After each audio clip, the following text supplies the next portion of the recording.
6:30, call the regular meeting, Howell Township Board to order. Roll call. Mike Coddington. Here. Sue Doss. Here. Jonathan Hohenstein. Here. Matt Counts. Here. Bob Wilson. Here. Tim Bull. Present. Shane Fagan. Here. Please join me in the pledge to the flag.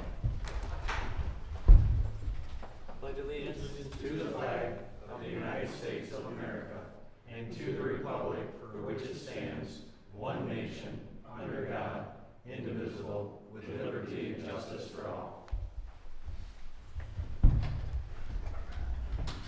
Call from the board for any additions or subtractions to the agenda.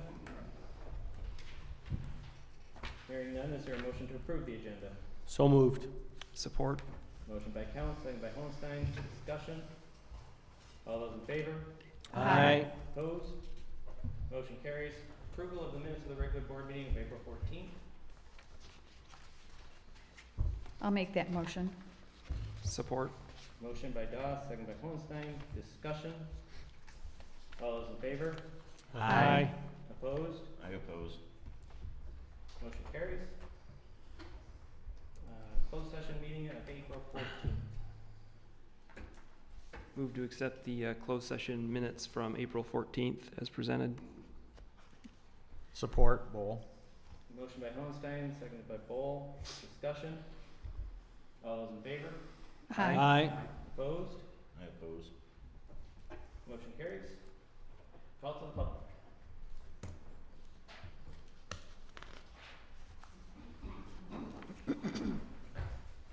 So I just want to start out by saying that, Need your name and address. oh, Sharon Lolio, 2650 Fisher Road. Thank you. So my father's a veteran, my husband's a veteran, my son was a veteran. So I would just like to bring this up. I know you guys can't answer this situation with the Legion and with the township. I don't know how we could permit building a parking lot on property we don't own. Nor do I see how we could have issued an ordinance violation on property we don't own. There seems to be a third party missing here, and that's who the person is that gave the approval for the parking lot at the Legion, and no one seems to have been able to produce a name. When I worked up in Lansing, I worked with the state.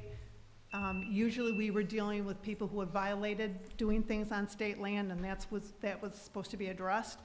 Whoever this person is that said, yes, not a problem, I don't know why there's no name or no business card or no anything.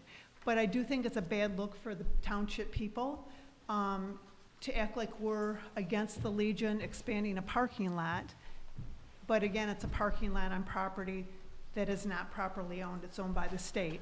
So somehow, rather than this going on for months and months and months with this being in the media and social media, whatever, I would like to find out, is there a contact from the state that would give verbal permission, written permission, for a parking lot to be on the Legion property? That's my only statement. Thank you. Thank you. Anyone else for a call to the public?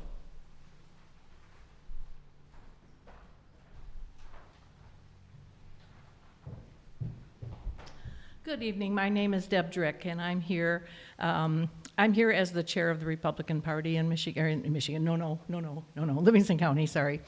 I know, right? Yike.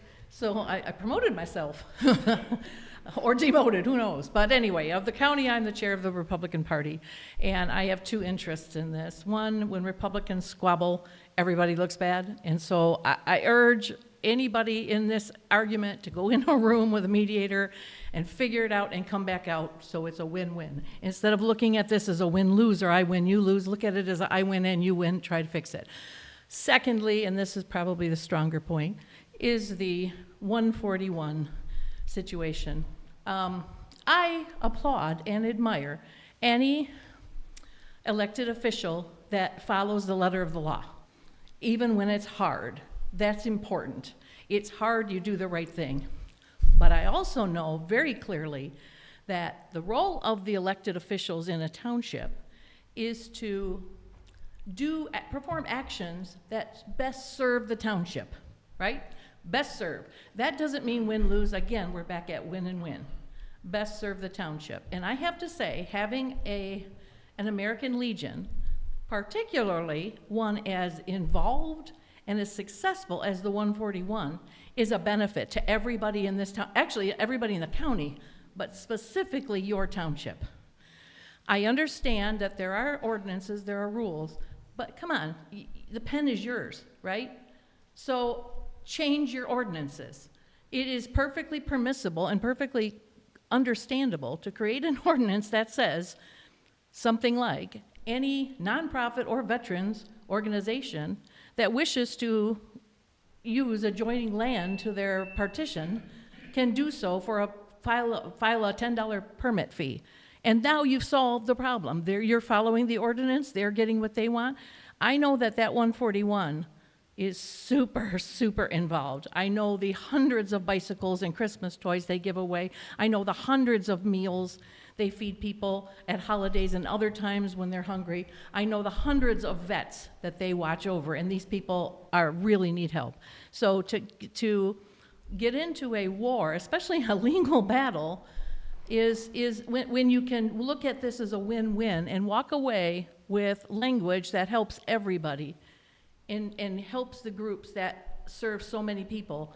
But it's a win for you guys, it's a win for them, and then this is done. Just work with your own, change your ordinances. Create language you do that, I'll pay for the first permit. It's that easy. And everybody's happy at that time. Thank you. Thank you.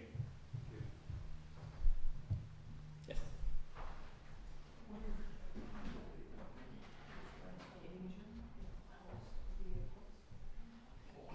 Stephanie Booth, City of Howell. That's kind of ridiculous. The Legion couldn't be bothered to lower their flag at half-mast. Why would they care about parking permits? And plus, you've campaigned on that property, too. I mean, you guys have no problem violating the law, some people. Plus, my God, that woman's outrageous. Thank you. Thank you.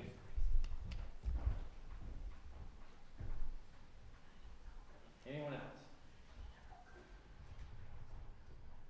Okay, move on to unfinished business, Wellhead Protection Ordinance and Overlay District.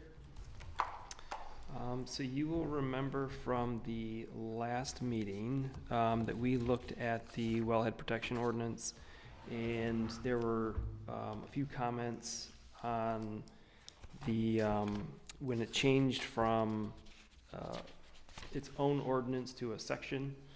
There were a couple things that didn't get changed, and Tim caught them, and I appreciate Tim catching those. So we did do a full review of it, and those were the only two things in there that didn't get changed. I'll remind you that it was on page 7, section I, number 1. It was labeled as section 11 there at the end. It has been changed to section K. And then the only other change was on page 9, section J. At the top there, it was labeled as section 9 and is now section I. So those two fixes have been put in there. Okay, questions, discussion?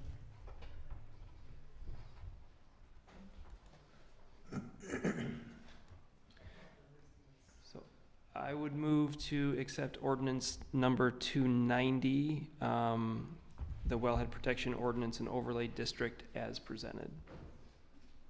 I'll support that. Motion by Hohenstein, seconded by Bowl. Discussion? Mr. Supervisor,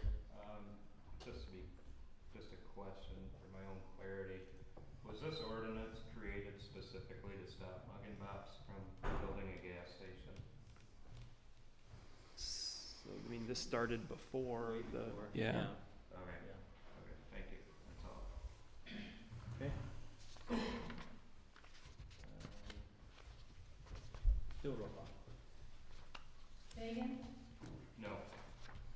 Hohenstein? Yes. Addington? Yes. Doss? Yes. Wilson? No. Counts? Yes. Bull? Yes. Motion passes. Move on to Howell Mason LLC versus Howell Township. So that's just in there for your information. Move Move on to new business, approval of 2025 and 2026 budget.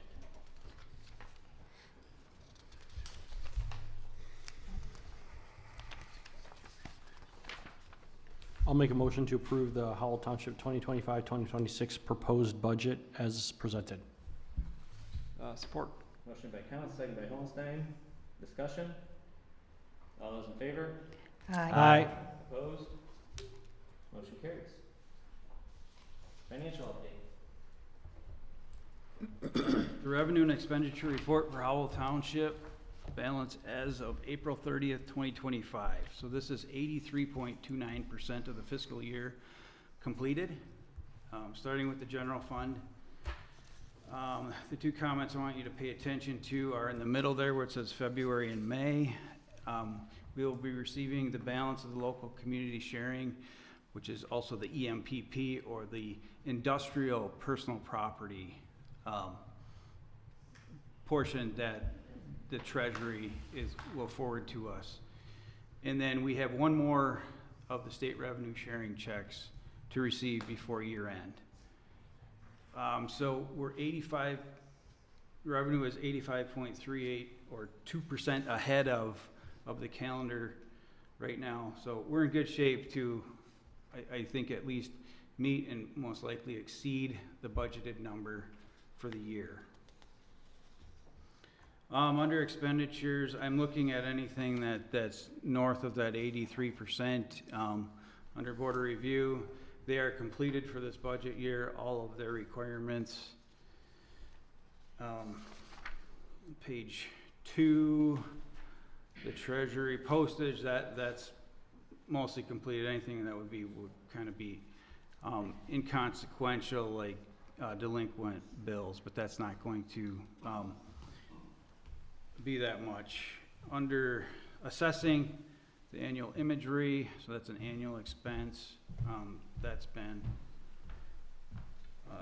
paid. Under Township Hall, the insurance has been paid. Moving on to page 3, under Township at Large, legal expense, we're at 88.44%. So if we look at the breakdown, and I'm going to fast forward a couple of screens here to the legal fees. I promised a breakdown of what that large number is each time I come. So Oakland Tactical, we spent almost $35,000 this year, and this is from July 1st till now, or through April 30th. Okay, this update.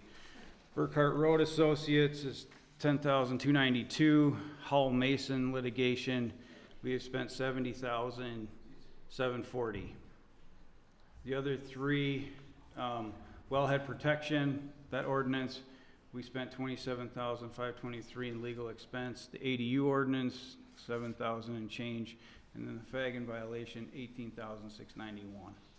And I don't mean to call Shane out individually, it's just that these are the names of the lawsuits on the bills. All right, going back to the general fund. The drains at large expense, we've paid that, that's an annual bill. We've talked about the mics and speakers in here before. The first and only budget amendment I have for you today is an engineering contracted services expense. We'll need a budget amendment to pay the rest of that wellhead protection. That is the engineer's bill for that. And I have a budget amendment at the end of this presentation for you. Moving farther down, we did the annual transfer to fund the parks and recs. So right now, expenditures are 12% under budget based on the calendar. So we have a surplus of $239,000 in the general fund right now versus a budgeted deficit of $3,184. So all in all, everything is pretty good in the general fund at this point. Moving on to page 4, the road fund. We've collected 96.7 7% of that road millage from the winter tax bills. We will be getting the county check to make us whole with that number here in the next week or so. So I do expect a little bit of dust control before the year end. But right now, if we're to end today, we'd be putting away $103,724 into that fund balance for the roads.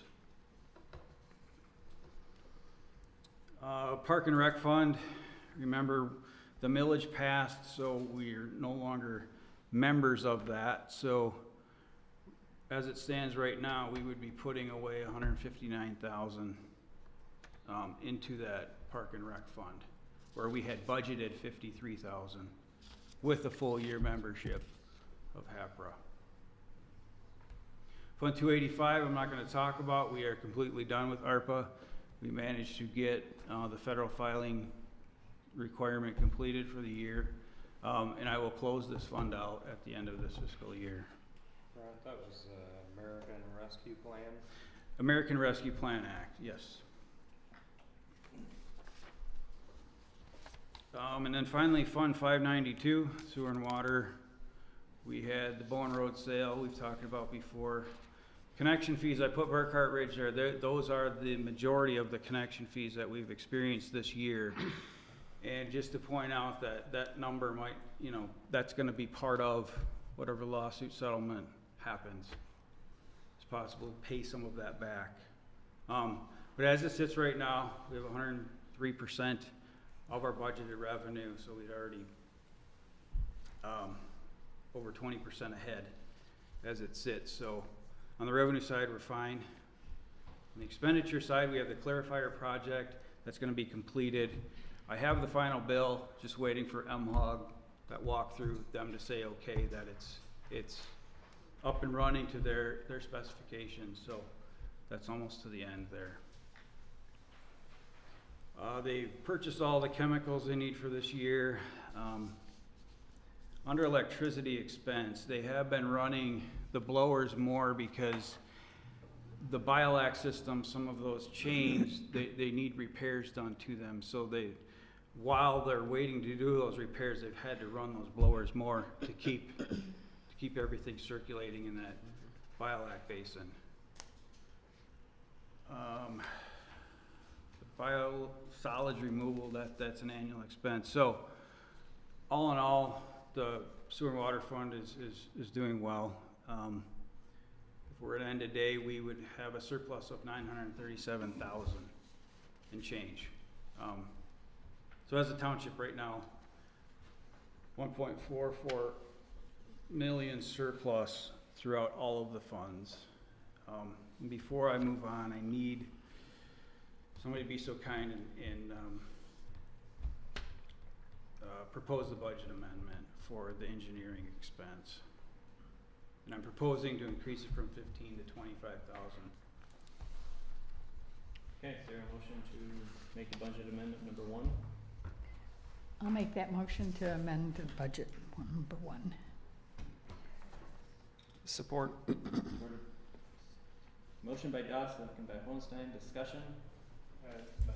Supervisor, or whoever really, the engineering contracted services expense, what kind of work is that paying for from the engineers? I assume that's Spicer, is that correct? It is, so that's like Township at large stuff. They worked on the sidewalk project. We had used some of the ARPA funds for that, but the majority of that is paid out of this engineering. And then the wellhead protection. Was there a third thing, Jonathan? The standards that we just updated, the engineering standards for sewer. Yep. The sidewalk, was that the one on Oak Grove? By Kroger, that sidewalk? So we were also in discussions with the city about extending the sidewalk on Grand River west from Highlander Way towards Crestwood. It hasn't gone anywhere, but the engineer did put time into that effort. So.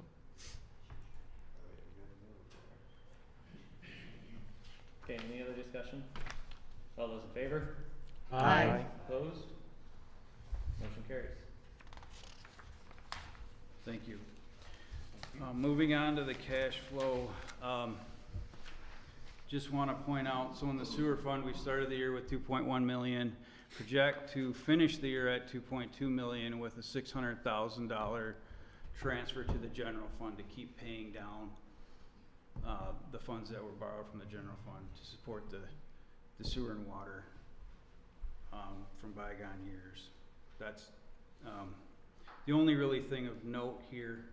I've got just projections of where the funds would be at the end of the year. I guess maybe the one that should talk about it is the general fund started the year at 4.4 million, project to finish the year at 4.3 million. Why is that significant?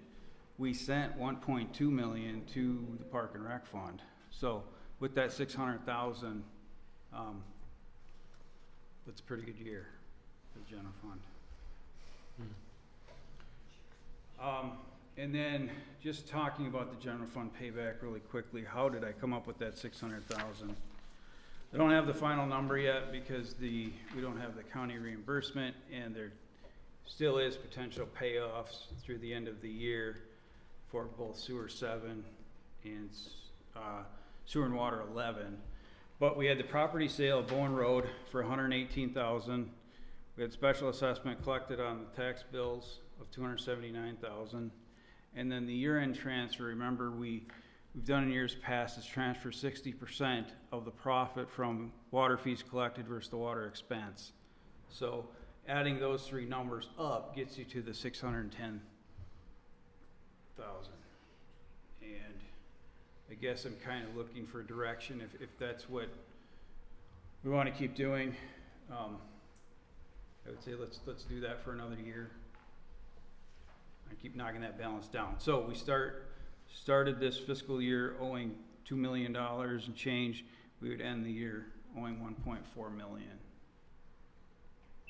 The sewer and water fund would owe the general fund.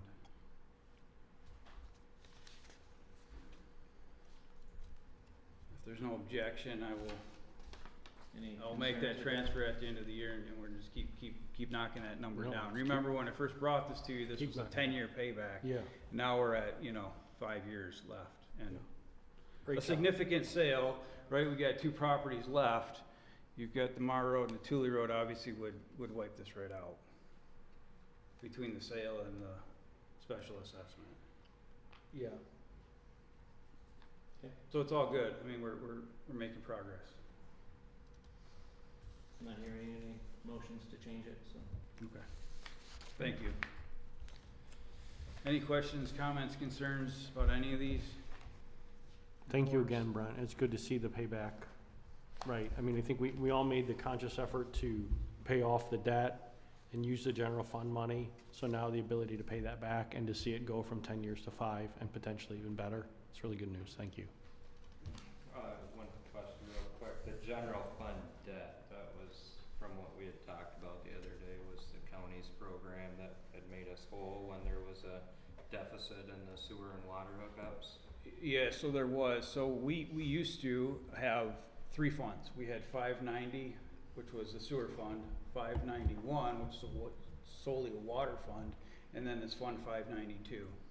Well, the state, this was back in 2017, the state called and said, these 2 funds can't stand on their own. So I had to come up with a deficit elimination plan, which was basically a dissolution that the auditors agreed that we dissolve those funds and roll everything into Fund 592. So what I mean is 590 and 591 couldn't stand on their own anymore. They had more debt than they had in revenue coming in.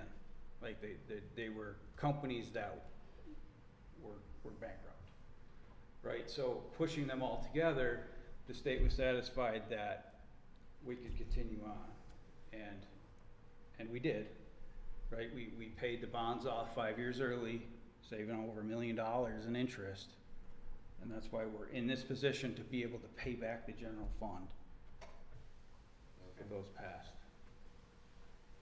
transfers. But we're paying back the general fund because we took general fund dollars to pay off the bonds that paid for the pipe that went That underground. and previous was just borrowing to pay the county back. I Oh, mean, you're the going all the way chargebacks. back before Yes. me, Yeah. but yeah, that's the history from '09. 10, 11. Okay, any other questions to Brent? No. Okay. Move on to resolution to update poverty exemption. All right, one more from me and then I'll quit talking. So this resolution is in front of you because the laws have changed. In Public Act 253 from 2020 made changes to the legislation. They even call it something different. So the poverty exemption guidelines in our original resolution from 2010 doesn't address those. So even though we've been, as an assessor, I don't rely on township resolutions to do the assessing functions. I have the General Property Tax Act on my desk. That's what I did. So this was an oversight on my part that this never got updated. So this is an attempt to do that. So I'm not gonna read it to you, but I'm going to point out the differences. So it's no longer called a hardship, it is a poverty exemption. And on the first page, under where it says now therefore be it resolved, if you go to 1 Part B, you have to use the state forms now. There is no coming up with your own form from an assessing department. Every municipality in the state of Michigan uses the same forms. And we've been doing that since 2020. And then on the next page, under the evaluation procedure, under 5A, where it says income levels shall not be set lower than the federal poverty income standards updated by the U.S. Department of Health and Human Services. We use those poverty guidelines every single year, and they are updated. And then moving forward under Part B, this is a change. The asset test, it used to read, it was very vague, and I think it was vague for a reason, but it can no longer be vague. We have to call it out. So where it's bold, it says the assets of applicant cannot exceed $10,000. That includes bank accounts, anything that's liquid form of currency or cash, and then physical assets, so boats, travel trailers, additional automobiles. So what is not counted, you can your homestead, right? Your property does not count against you.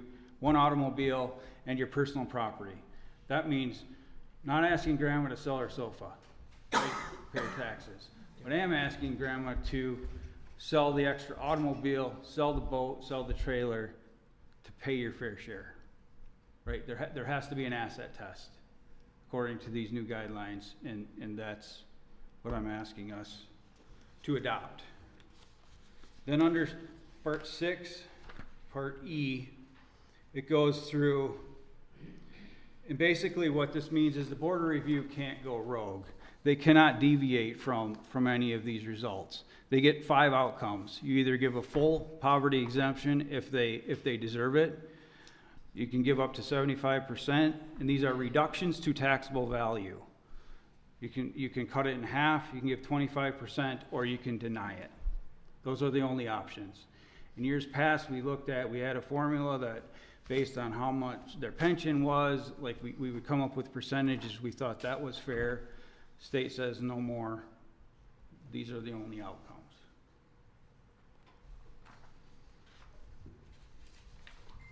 So those are the major changes. Okay, any questions on the resolution? I have a question, Mr. Chair. Just Sure. out of curiosity, Brian, how many do these exemptions do we get, the township get a year? Just roughly, approximate? The most we've had in any recent year has been 5. Okay, thank you. I've been the assessor since 2017 with that.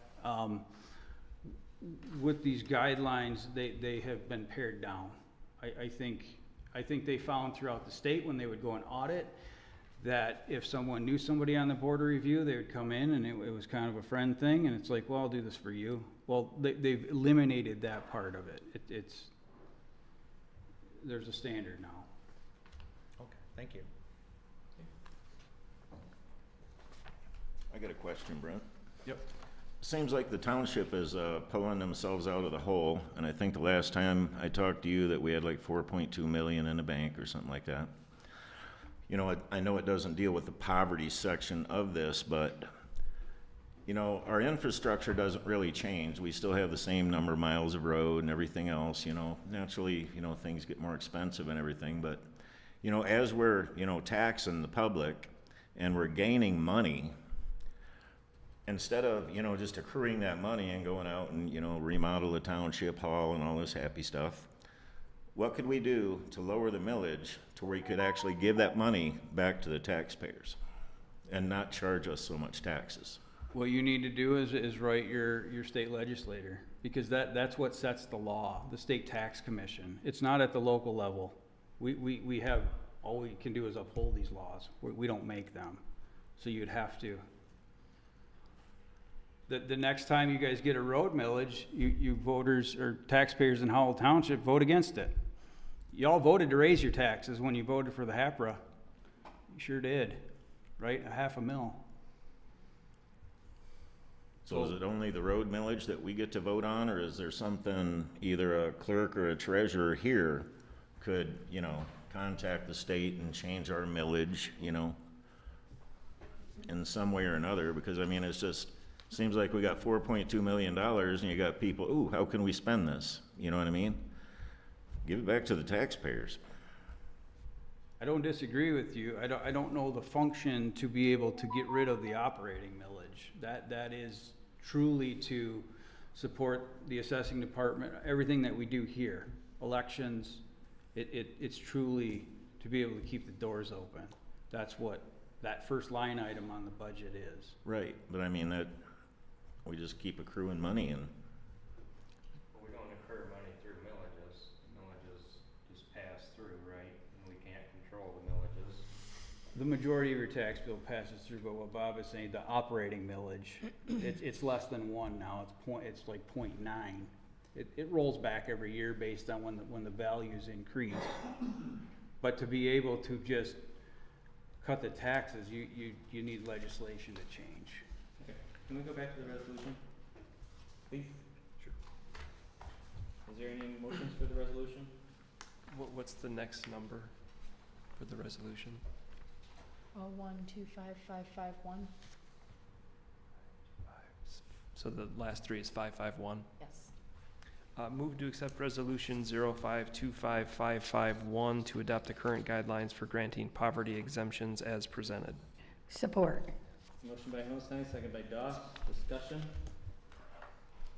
Roll call? Wilson, Yes. Bull, Yes. Fagan, Yes. Counts, Yes. Coddington, Yes. Hohenstein, Yes. Doss, Yes. Okay, resolution passes. Hey, we all agreed on something. Okay. Thank you. Request to connect 2 City of Howell properties to township sewer and water. This one's been going on for a little while. We're across the street from the manufacturing place on Grand River over by VG's. There's the McDonald's is actually in the city of Howell. Years ago, we connected them to our MHOG water because the city does not have water out there. Basically, their ice and sodas tasted terrible, so they were getting complaints, and they were having to ship in water and everything else. So we went to MHOG, got permission to go across the street. Now there's contamination on that factory, and the plume is moving across Grand River towards 2 entities there that are still on wells. So one of the original owners that has to clean up the mess is asking that those people be connected to MHOG water also. So MHOG needs our permission to agree to that, and then I guess, Brent, you can probably explain how the city pays us for the water? Or what that, It's how just, that agreement there's works an with McDonald's? well, with McDonald's, we had the agreement where, so normally if you don't pay your sewer water bill, it gets put on your taxes. So we had to enter into an agreement for the McDonald's, should that happen, that the city was going to make us whole. So we'd have to duplicate that again, so. When the city, if the city were to make us whole, we wouldn't end up on one of those plans where the county made us whole.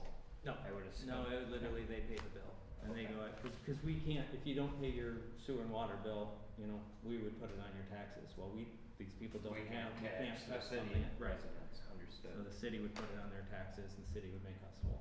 Okay, thank you. So we just need an agreement that we'd be willing to approach MHOG to move forward to connect these two additional properties. So, I mean, does this have to go to MHOG for their approval? Is that how you take the process? I would think it would be best to make sure that the board approves, because originally in the MHOG bylaws, they were not willing to connect anybody outside of the MHOG boundary.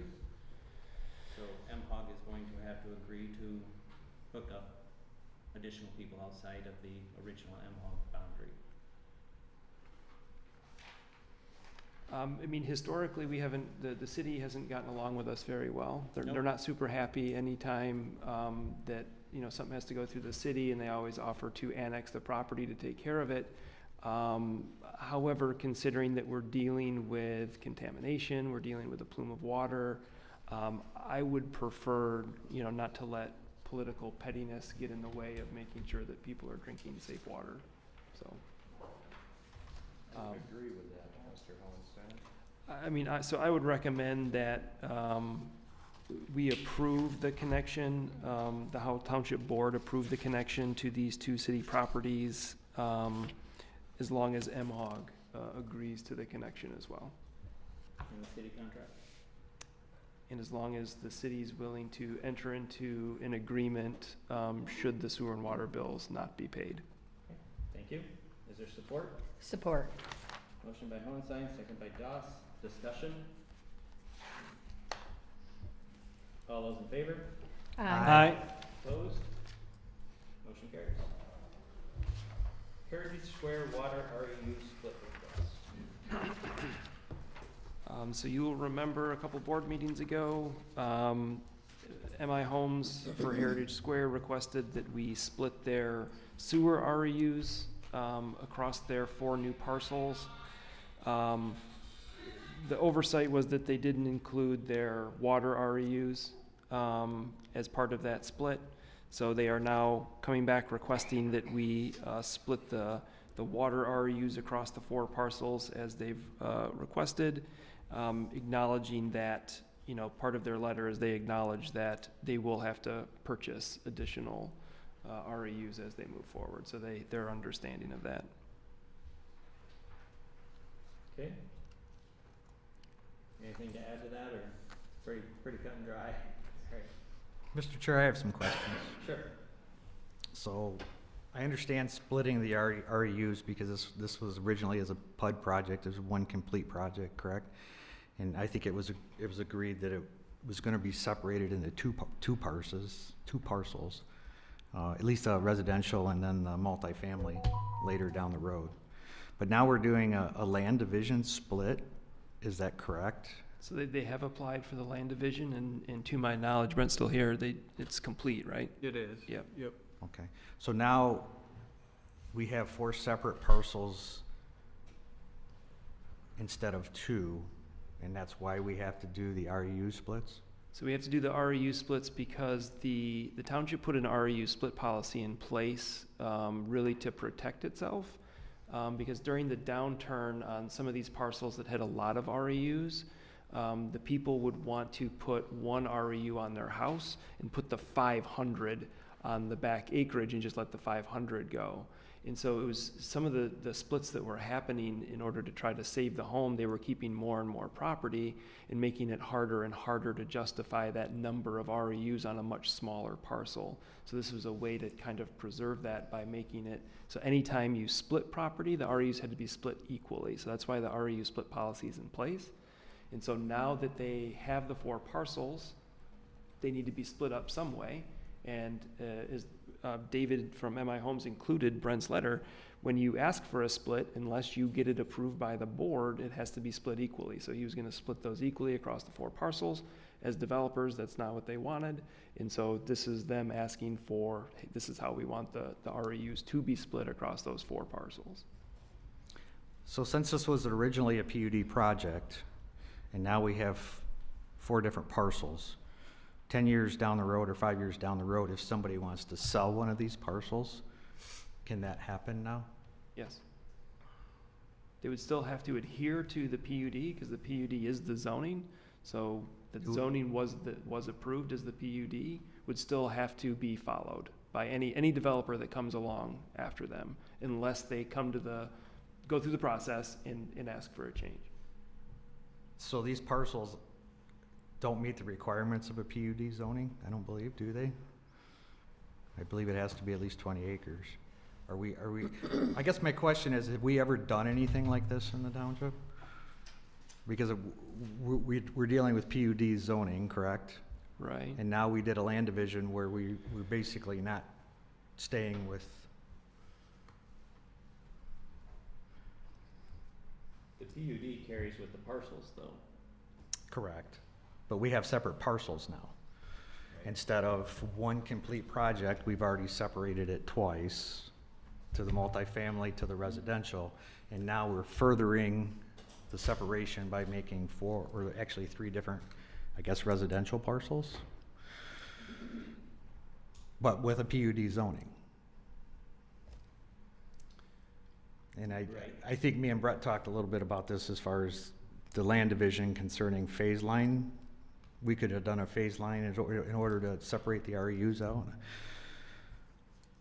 I think that's what, well, Oak Grove Meadows, they built in phases. When they came to split, they divided it up right away. It went from 1 parcel to 100.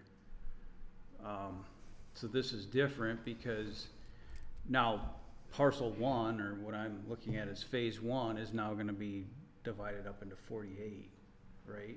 I mean, I it's don't know got the 48 exact numbers, REUs. but I mean, that's what that they probably makes requested, sense, yep. the first one. So, yeah, I guess it is kind of confusing. It's added a layer where I don't know if it puts the township in precarious position or not, but we would have to follow the PUD, like that's gotta be on every parcel, so 10 years down the road, it's not forgotten, like you're bringing up. And I guess that was my concern, is now we've created, the whole intent of the PUD was to have one consistent owner or development. Now we've broken it down into 4 different potentials. The reality is that could have been done anywhere. I mean, they could have went out there, put in some infrastructure and sold the whole project as one PUD. I mean, it's still the same situation. You could end up with multiple owners throughout the project. Sure, but it would have been a complete PUD project at that point. Now, technically, we could have 4 different owners in this one project. Not necessarily, right? Didn't we have some issues, weren't there some issues with the condo association where we had 2 or 3 properties that were there, it wasn't complete? So I don't know that is an exact replica of what we're talking about, but yeah, Pineview was incomplete. It was essentially phase 1 that was started and not completed. There were other phases that essentially were walked away from. So that could happen, whether it's 1 parcel or 4, I guess. I guess what is the concern of the different parcels? I mean, so the PUD went through the. But this isn't the acreage is original. what it was. This wasn't the original plan was presented as the PUD. It's the same plan. It just didn't have. It wasn't. But it didn't have broken into separate parcels. It was parcels. one complete parcel. Right. So To me, it and now we're going to have 15 or 8. I mean, I know the parcels are all different acreages. The width is split of the land divisions, but I know many of them are under 20. So the only concern you have is the fact that the PUD ordinance specifies that for a PUD to go through, you need certain acreage for certain, like I think is it 30 acres for single family residential, I think is the standard. So you're saying that your concern is that these parcels no longer meet that I believe requirement? that, because it would still have PUD zoning. But that will happen once the development is built out anyway, will it not? Because each of the homes will have a different parcel number. I mean, even if parcel 2 were sold to, I only use them because they did the last development we did. If they sell it to Alan Edwin Homes, who did Amber Oaks and Oak Grove Meadows, I mean, they still have to follow the same plan. You know, we're working through getting the bylaws in the master deed kind of ironed out between the planner and the developer, making sure that everything's covered. And it will apply to all of these. Well, and I guess this is an individual thing to split the REUs, but like Brent said, as soon as they start building homes, they're all gonna become individual parcels anyhow. Okay. I think Tim's concern is in the interim, until that happens, you've got these 3 parcels that could potentially, someone wants to try to challenge us and do something else, right? I mean, because now it's not. Absolutely, we don't have a buyer for parcel 4, we have no idea what's gonna happen on parcel 4. But that's not true, because they have to follow the PUD. They have to follow what was approved. They either have to build exactly what the PUD says or go through the process to try to amend it to build what they want, and that's up to the planning commission and the board, because the way our ordinance is written, the board has the final say. On PUDs. Yes. Okay? Yep. Any other questions? Any motions? Move to accept the water RU allocation for MI Homes Heritage Square as presented. Support. Motion by Holstein, seconded by Fagan. Discussion? All those in favor? Aye. Opposed? Aye. Motion carried. HR committee meetings, minutes. Changes to deputy assessor and deputy zoning administrator duties. Brent kind of touched on this during the budget meeting. More of just, do we need approval? I guess, yeah. I would get approval, yeah. Is there any motions on that? Before we move into that, if I may, Mr. Supervisor. Sure. Our Human Resource Committee, I don't see any evidence of a Open Meetings Act requirement. Is our Human Resource Committee subject to the Open Meetings Act? It could be, based on what the attorney has said, it could be if things are, if certain actions are taken, but our understanding is currently it's not required. Okay, thank you. That's all I have on the subject. Move to accept the Human Resource Committee's recommendations as presented. Support. Motion by Holstein, second by Doss. Discussion? All those in favor? Aye. Aye. Opposed? Motion carries. Discussion of censure of trustee Wilson as requested by trustee Bull. I have a statement that I've written that I'd like to read, if it's okay.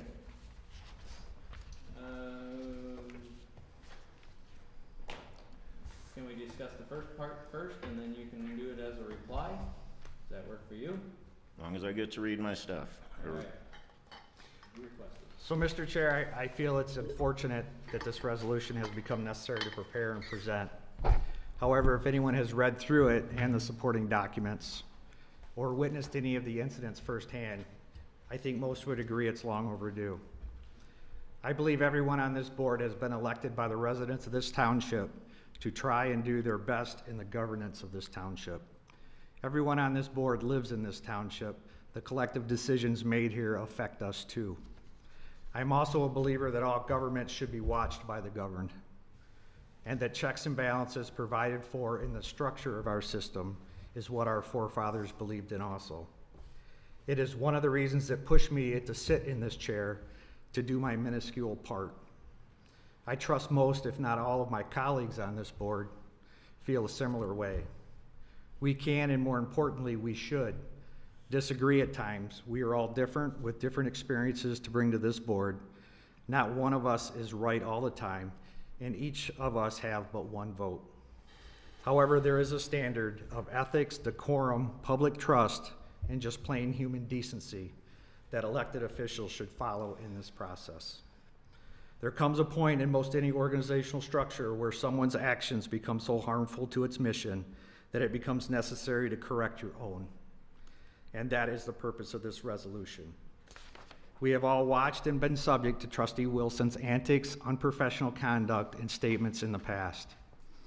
Trustee Wilson's recent actions of filing ordinance violations anonymously and in secret against unsuspecting residents of this township is not open and transparent governance by an elected official, and it erodes public trust in this entire board. It is unfair to any resident of this township to be subjected to this behavior. These actions give the appearance that he is weaponizing the township ordinance for his own cause, which is exactly what he accuses others of. These unsuspecting residents were forced to disrupt their daily lives to address these complaints. And as these complaints were filed anonymously, the potential to cause neighbor problems where none previously existed is a real concern. As the resolution documents, Trustee Wilson has spoken at several Township Planning Commission meetings where he has slandered the entire Planning Commission. For those that may not be familiar, the Township Board plays a role in appointing the Planning and Zoning Board of Appeals members. I view those that serve on these boards as volunteers doing a civic duty. They are, again, all of our neighbors and residents of the township with different backgrounds and life experiences. What they decide affects them also. They receive a small stipend for each meeting they attend, taking time out of their personal lives and away from their families to attend meetings which can run hours at a time and can require many hours of additional research and preparation depending on the agenda. To have an elected township official show up at their board and slander them because he disagrees with a collective board decision is not an example of free speech. It's detrimental to the governance and planning of the future of our township. We can disagree, still utilize our right to free speech, and be civil at the same time. It's what I'm doing right now. Trustee Wilson's recent actions of recording a business applicant's presenting at one of our township board meetings and attempting to humiliate the applicant on social media as a form of humor may be viewed as acceptable in a locker room environment, but should not be acceptable in any government business or by an elected official.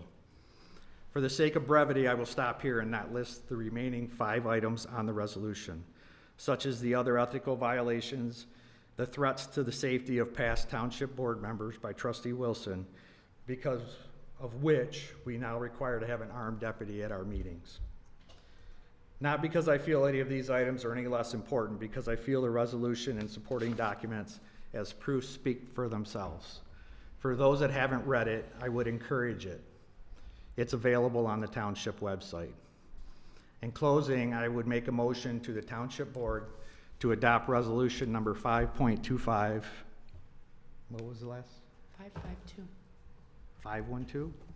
552. 552, excuse me. Titled Reprimand and Censure of Trustee Bob Wilson as presented.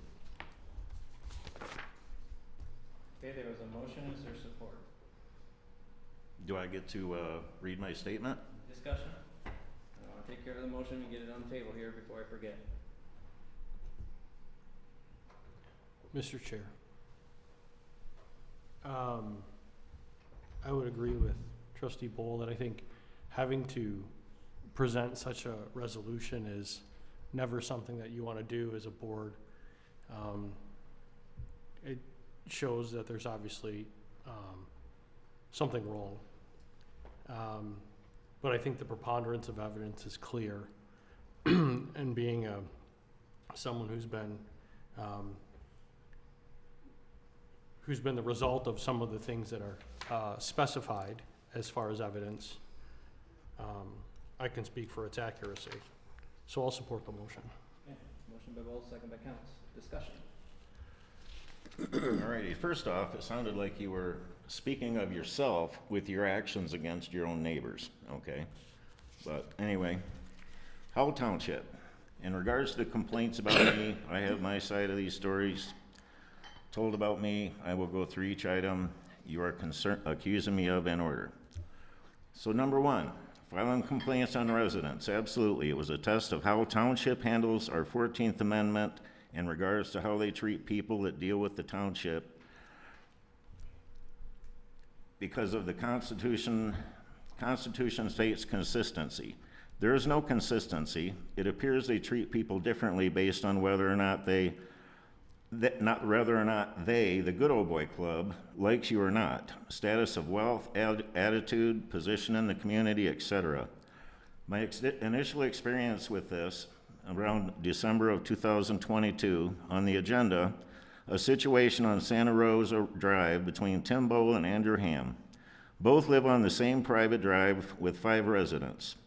A situation where Bowl that called to the public requesting that the township make Andrew Ham remove delineators to expand the present asphalt apron to their road beyond the pavement and into Ham's yard. The road is already to county standards on the apron and wider than the township required for a private drive per road construction standards with gravel, 20 feet. Bowl at this time was attempting to have the township make him take down delineators so he could continue to drive through the ditch that flows water off the private drive and Ham's yard, which by the photos I have seen create a really ugly, muddy mess. Keep in mind that Ham is super OCD with his lawn and takes pride in it looking nice as he is on a corner. At this time, the township told Bowl that Ham was in his rights to have the delineators by the county standards and can do nothing about it, despite Bowl's demand to have the right to do whatever he wants within the easement of 66 feet, 33 feet from the center each direction. No matter whose front yard it is, because the easement is outlined on his deed. Well, naturally it's going to be on his deed, just stating he has a right to ingress and egress and where the utility easement is located. That ingress and egress is on the road of 20 feet. It does not give him a right to cut a tree limbs, remove trees, or widen the road into other people's yards against their will. It is on his deed to inform him where it is at, where it is, not to do what he wants with it. He doesn't pay the taxes on it. Only the portion in front of his house, hundreds of feet away at this meeting. At this meeting, Bowl told me that it all started over Ham filed for a variance to put a barn in his side yard and the Bowls would not agree to it. After this meeting, I went to the people on Santa Rosa Drive to see what was really going on. I met Mr. Ham, nice guy, nearly in tears for having to deal with Bowl and his influence he has on the township with the harassment he has endured with Bowl. Per Ham, it has been going on since 2020 when they had a disagreement on what to use for gravel on the road. Bowl had ordered a gravel train of asphalt millings after Ham and Fagan both told him no. They wanted 21 AA, and they considered millings a hazard and didn't want it. While Ham was at work, Bowl used the gravel to widen the road into a large area into Ham's yard with his tractor in an attempt to make the corner wider, and afterwards gave Ham and Fagan a bill for the gravel. This was the start of a 5-year so far war in courts, with Bowl suing Ham to allow him to do what he wants in Ham's yard. It's many pages long. Yours was too. In his front yard, simply because the easement is outlined on his deed. Bowl won his first court case to order Ham to remove numerous things from the easement, as Ham tried many things like landscape rocks. Bowl moved them. Timbers, Bowl moved them. Ham had enough and parked a trailer in his front yard. Township and the court demanded he move the trailer despite the township has no jurisdiction on this particular private road. Used a catch-all violation, public nuisance, because there was not an ordinance that covered what Ham was doing.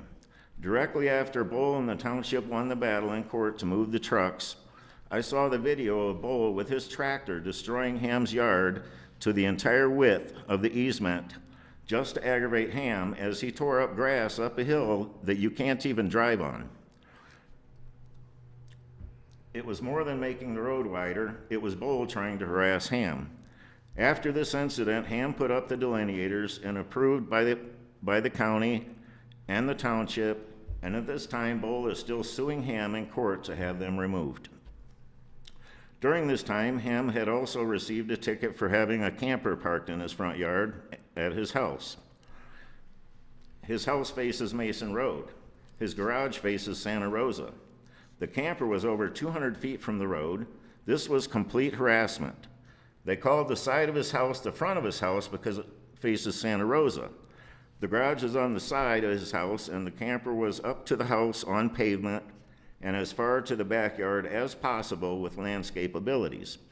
Ham paid $600 fine for having a camper in his front yard, which is against township ordinance. Another one started by Bowl, and the camper can't even be seen from his house, nor was it in the way or blocking view of travel. I saw another video while there. It was a video Ham took while plowing the private drive. The video showed Bowl standing on the side of the road, and when Ham got 6 feet from Bowl jumped directly into the front of Ham's truck like a crazy man. Ham stopped in time, and words were exchanged. Every video I saw on this visit was Bowl at Ham's house, none of Ham at Bowl's. Seen one more were Bowles in Ham's front yard arguing and Ham asking him to leave. Bowl demanding he had a right to stand in Ham's front yard per his deed.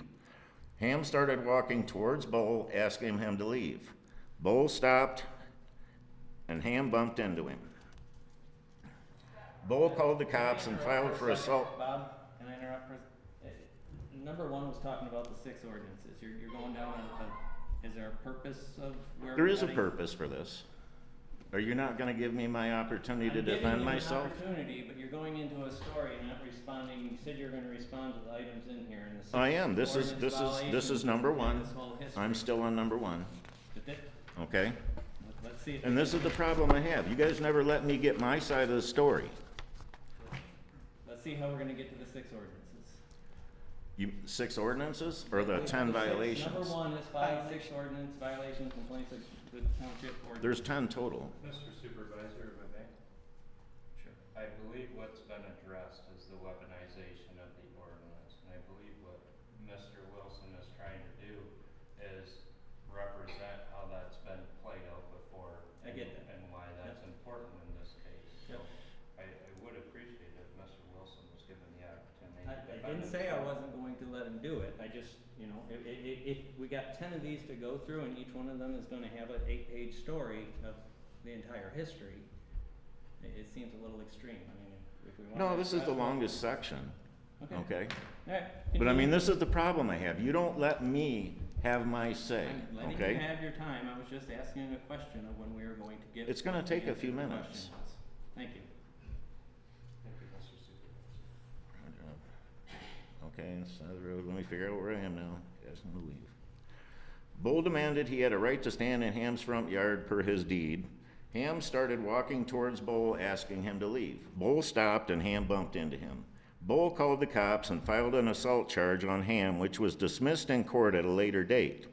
Ham thanked me for being the only board member to take the time to talk to him, as none of these board members would till me. Next stop was Carol, first house on the road across from Ham on the corner. She told me stories about how Bo would come into her yard and cut tree limbs off her maple trees, stating that it was the wrong time of year to cut the trees and damaged her trees. She claimed that he claimed that he had a right to clear the entire 66-foot easement.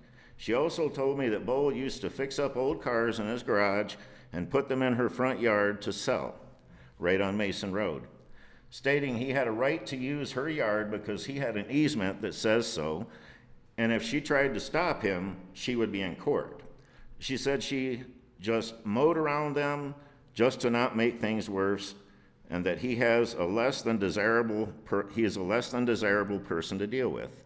She also told me that a woman that lives behind her, Linda, is terrified of Bull and has a fear that what he would do towards her if she ever went against what he wanted,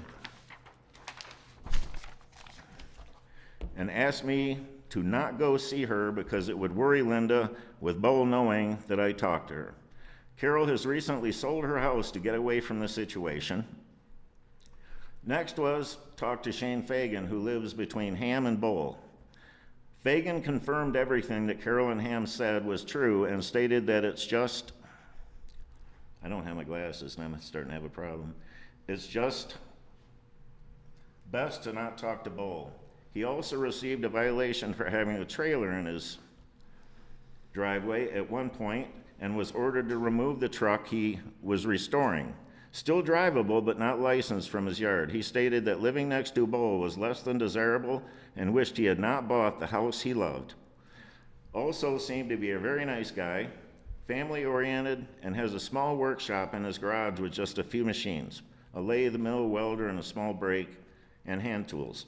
Showed me some of the amazing work he had done, welding and fabricating small parts for go-karts and other creative things. After Fagan was a Marcy that lives on another road behind Bowl over 1,000 feet away or more. Bowl's property backs up to hers.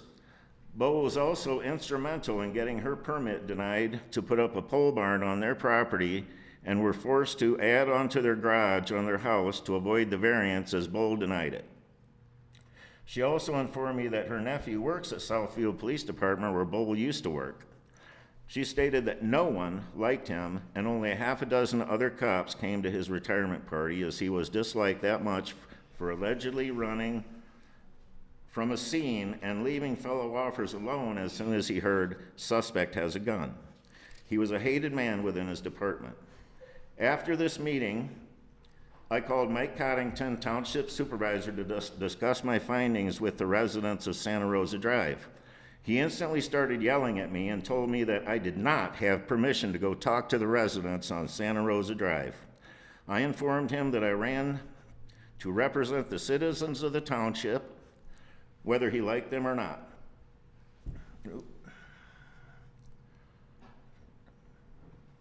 The argument continued. I told him that he has no right to tell me who I can talk to and not talk to. At this point, I realized that Coddington had no use for Ham and was willing to throw the book at him for any and all reasons.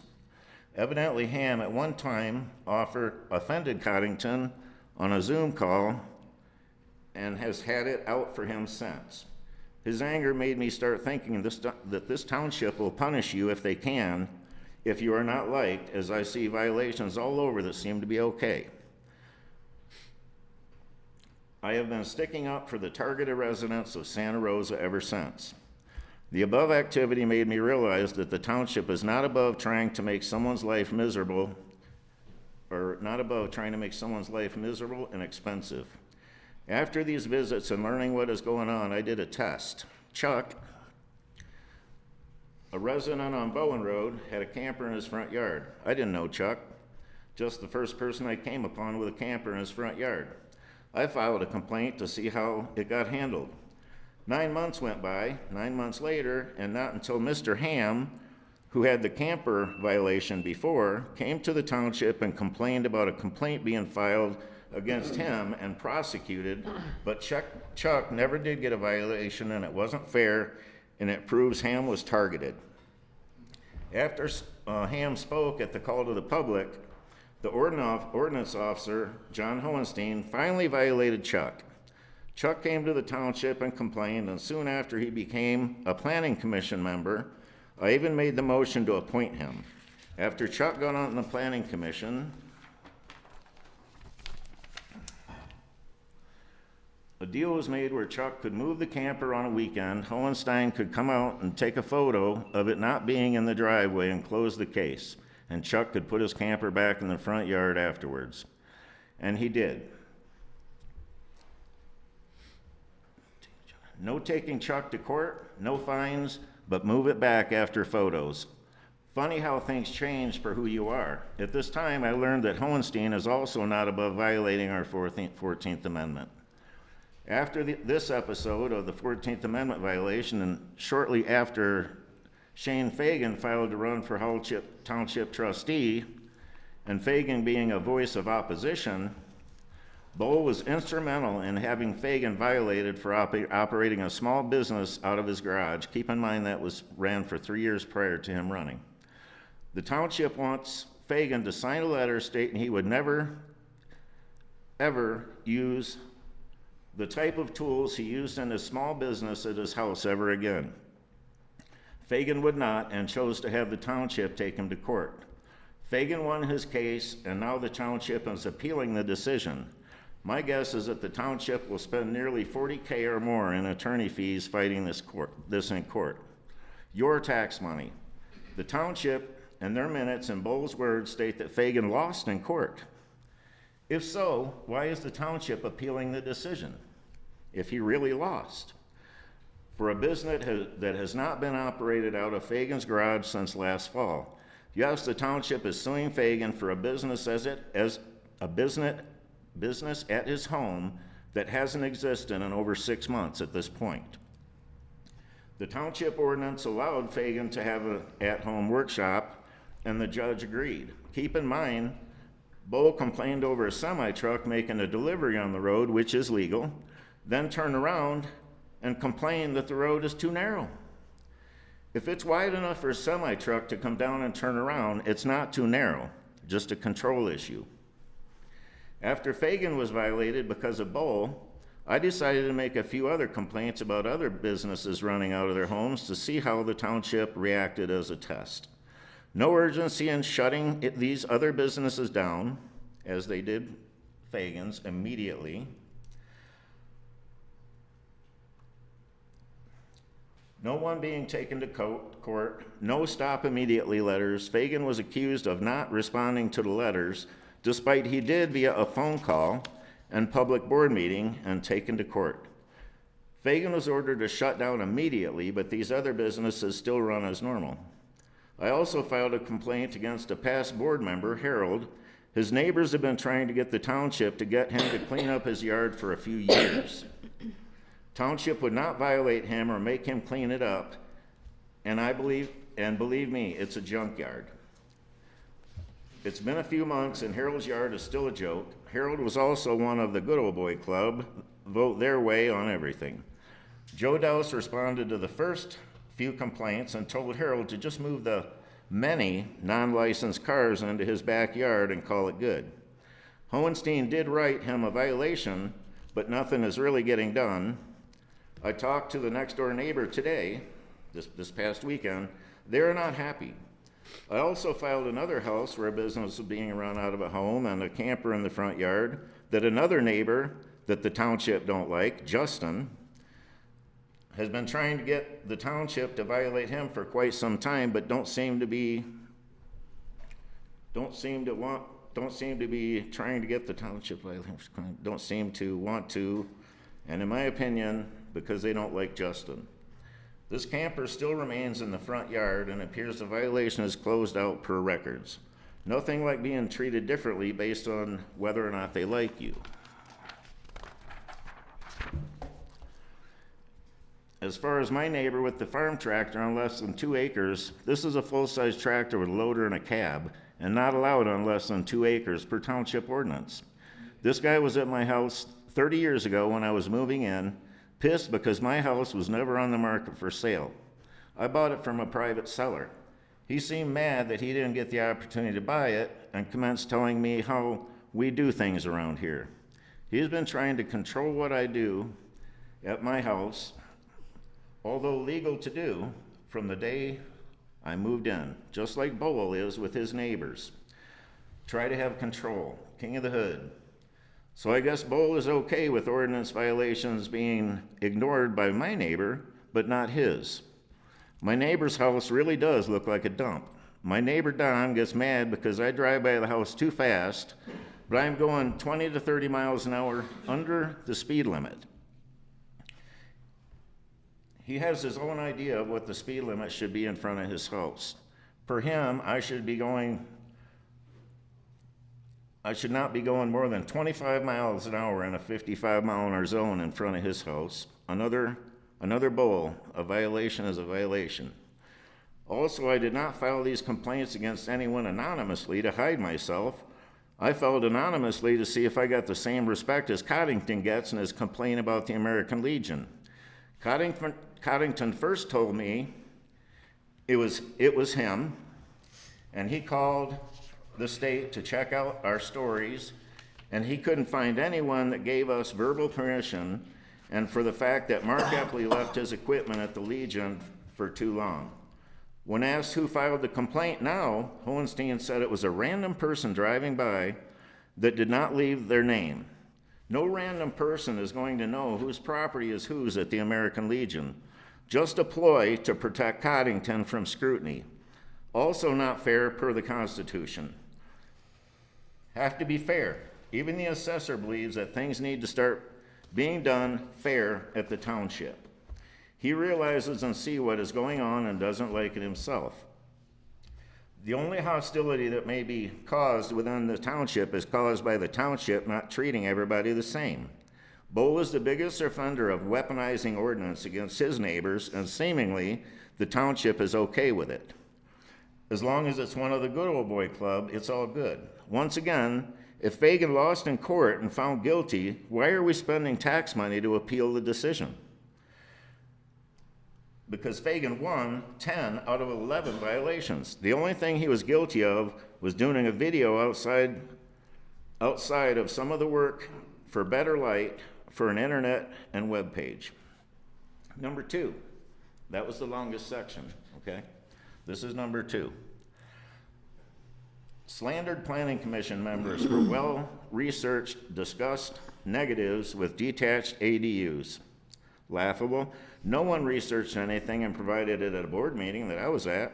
I at least did a poll in the community where 70% agreed to allow detached ADUs. The state and Michigan planning actually sent out research in regards to the positives of ADUs, raising property values and providing a much-needed market for low-income citizens. At the public hearing, a majority of the residents were in favor of detached ADUs. The Planning Commission based their decision mostly on Bowl and Lolio's desires to have control over who lives next to them and create a possible rental. Naturally, Bowl was mostly concerned with enforcement. Being an old cop, yeah, I guess so. I think it's wrong to try to control whom someone has live in their house or a detached ADU. I will rent out a room if I want. I think you're crossing the line, with trying to control who lives in your house. Even if it was grandma, I'm sure grandma would contribute towards expenses, same as rent. As far as me wanting to put in an ADU, he accused me of me wanting to put an ADU on my property. I am at my limit legally on square footage of buildings that I can have on my property and would never be able to do it anyway. So that as well is a lie. I never said I wanted one, nor do I have a big enough house to add one more square foot to any buildings. I maxed out my percentage with my barn. Check the records before you lie. Number 3, calling plan commissioners dictators. Absolutely. When you don't listen to the public in polls or hearings or go against the majority, I call it being a dictator. That's my opinion. Me being able to select planning commission members, that's not totally true. Coddington does and eliminates anyone he don't like. Furthermore, the good old boy club is Coddington, Hohenstein, Douse, Counts, and Bowl. Fagan and I are the only 2 that will vote against Coddington's wishes. We are what we call the voice of opposition. Coddington has his majority right now, and he knows it. They will get all the big raises and everything Coddington wants to get passed, like asking for 5% increases in wages, despite federal government only gave out 2.5% this year. We'll see how that goes. This township should get no more of a raise than the average of the community they work for, because they are responsible for the livelihood and success of the community and what business are allowed and what is not. Number 4, I'm getting down there. Calling Counts corrupt. When he came in and tells me I am not needed, I can leave at this meeting, a public board meeting. I'm sorry, but I'm a resident of the public too. I have just as much right to be there as anyone else. Corrupt? Yes. After the misuse of public funds for the cemetery drain, Counts made a motion to hire a third-party engineer to tell us what really happened at the Pioneer Cemetery. I seconded the motion. The board was told to get a neutral party to investigate, and the board refused. Coddington and Hohen refused. They decided to call in the township engineering company to minimize the changes that were really made, to hide the fact that 25% of the job was eliminated, labor and materials, at an estimated $25,000. Hence the fact that the as-built drawings clearly show that the job was put in 1.5 feet less depth than was supposed to. Supposed to be 6 feet at the southeast corner, as-built show was put in at 4.5 feet. In a 900-foot long trench, that adds up to 43 yards not removed or dug up, and 43 yards of sand not brought in. This fact was ignored by the township engineer to cover the asses of the mistake the township made to protect them. Spicer lied to the township to cover up the corruption. Counts never did make sure his motion was carried out. I am sorry, but that to me is corruption. Despite me being titled bids when I first came here and put on that cemetery job, I was never invited out there at all. I was never invited to the cemetery to oversee what was going on. Coddington and Hohenstein investigated themselves and found themselves to be innocent, and Wilson was wrong. Well, Wilson is not wrong, and as the as-built drawings show as such. Mr. Lolio reviewed these prints, the initial print and the as-built, and agree with me, but says it's not your turn to talk.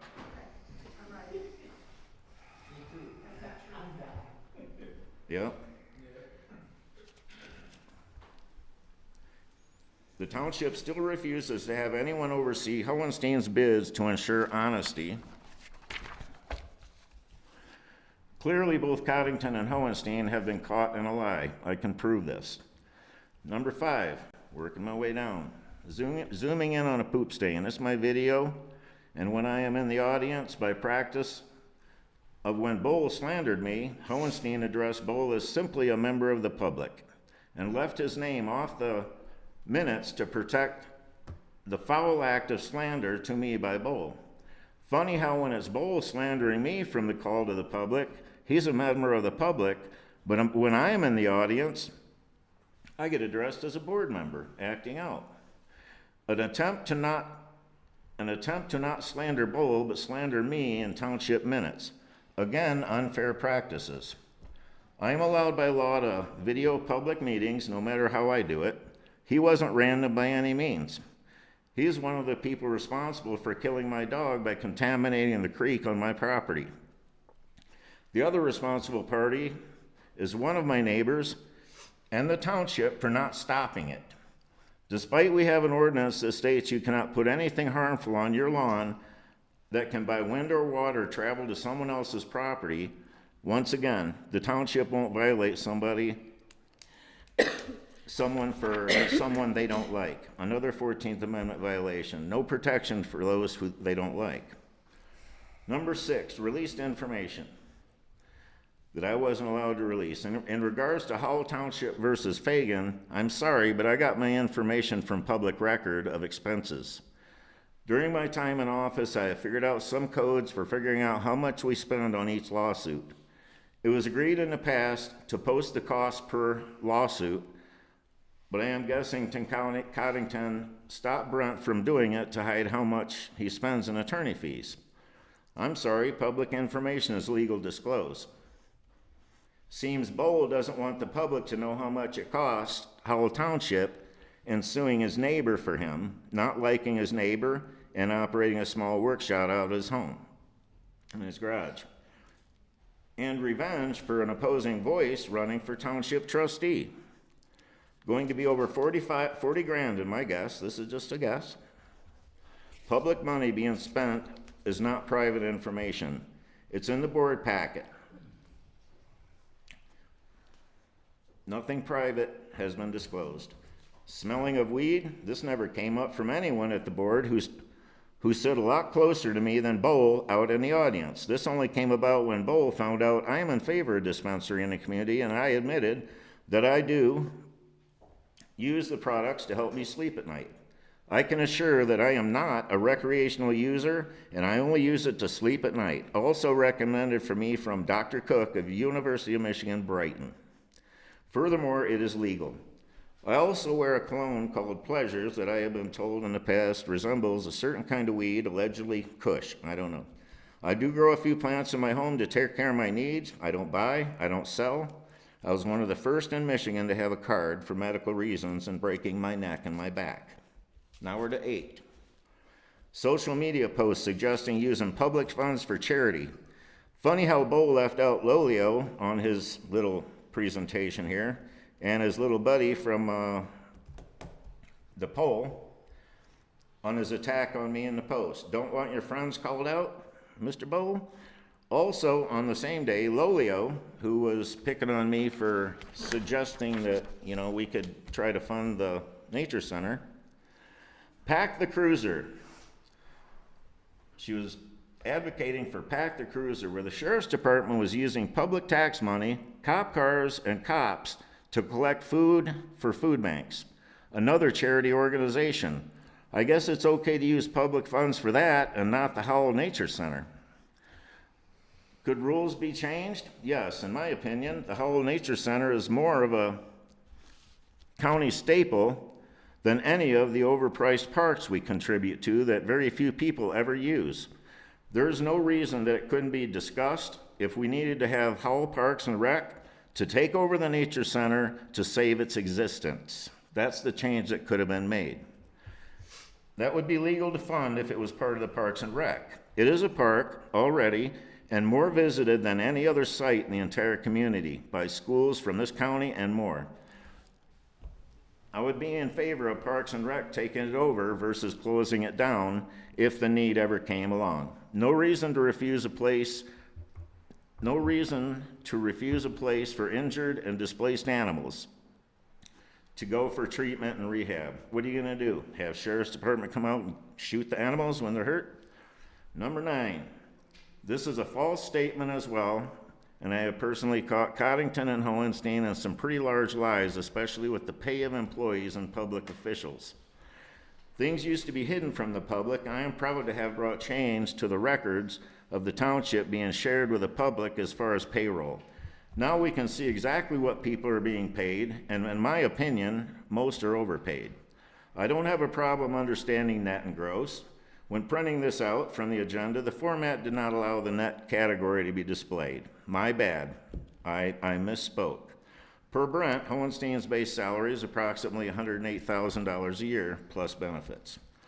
For some reason, his pay has been hidden in the past and is now available to view on public records in the agenda.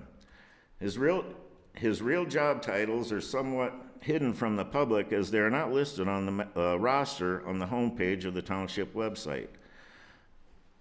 None of them like it, but it is the public's money being spent.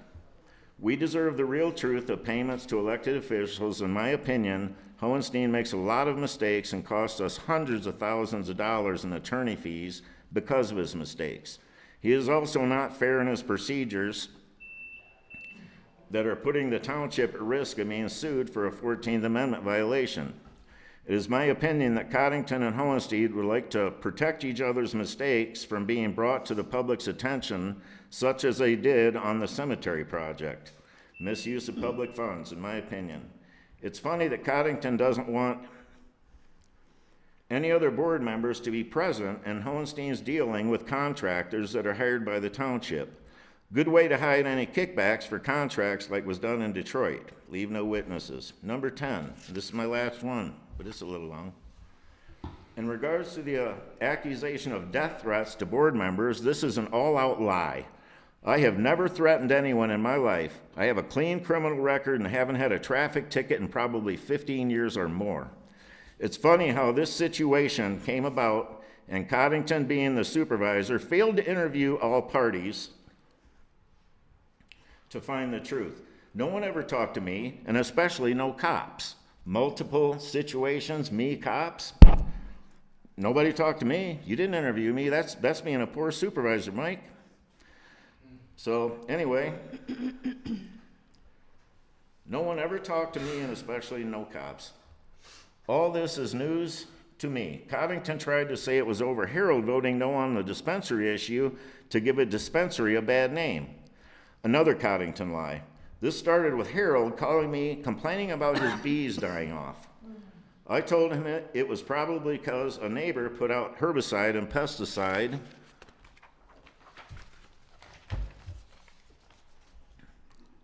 on their lawn and the bees got into it. I also told them if he wanted sympathy from me, he could find it in the dictionary between shit and syphilis. That's exactly what I said. I'm not trying to print. That's exactly what I said. I also told him that he voted to use non-pet safe herbicide on the Township Hall walking path and gazebo area, and that if he or his family ever got sick or died from pesticide poisoning, he has no right to complain after he approved to put the non-pet safe products on the areas that public and the pets use. I also stated that it's too damn bad it's not the people and their families that get sick and die that decide to do this, and it always seems to be the innocent that have to suffer the consequences, as my son did from the poisoning of Horseshoe Lake and Whitmore Lake to kill the weeds when his mom had a shallow well on a lake, and it was found to be the cause of his extra chromosome that allegedly caused the problems he had and caused his death at 38 days old. The well proved to be contaminated from the herbicides in the lake. It's also funny that the time Shane Fagan talked to Harold about the situation, his story matched mine. After time, the story changed to me threatening his family. Covington didn't practice good supervisor skills and asked my side of the story. He definitely made up his own version of the story, and we watched Harold's story change after time.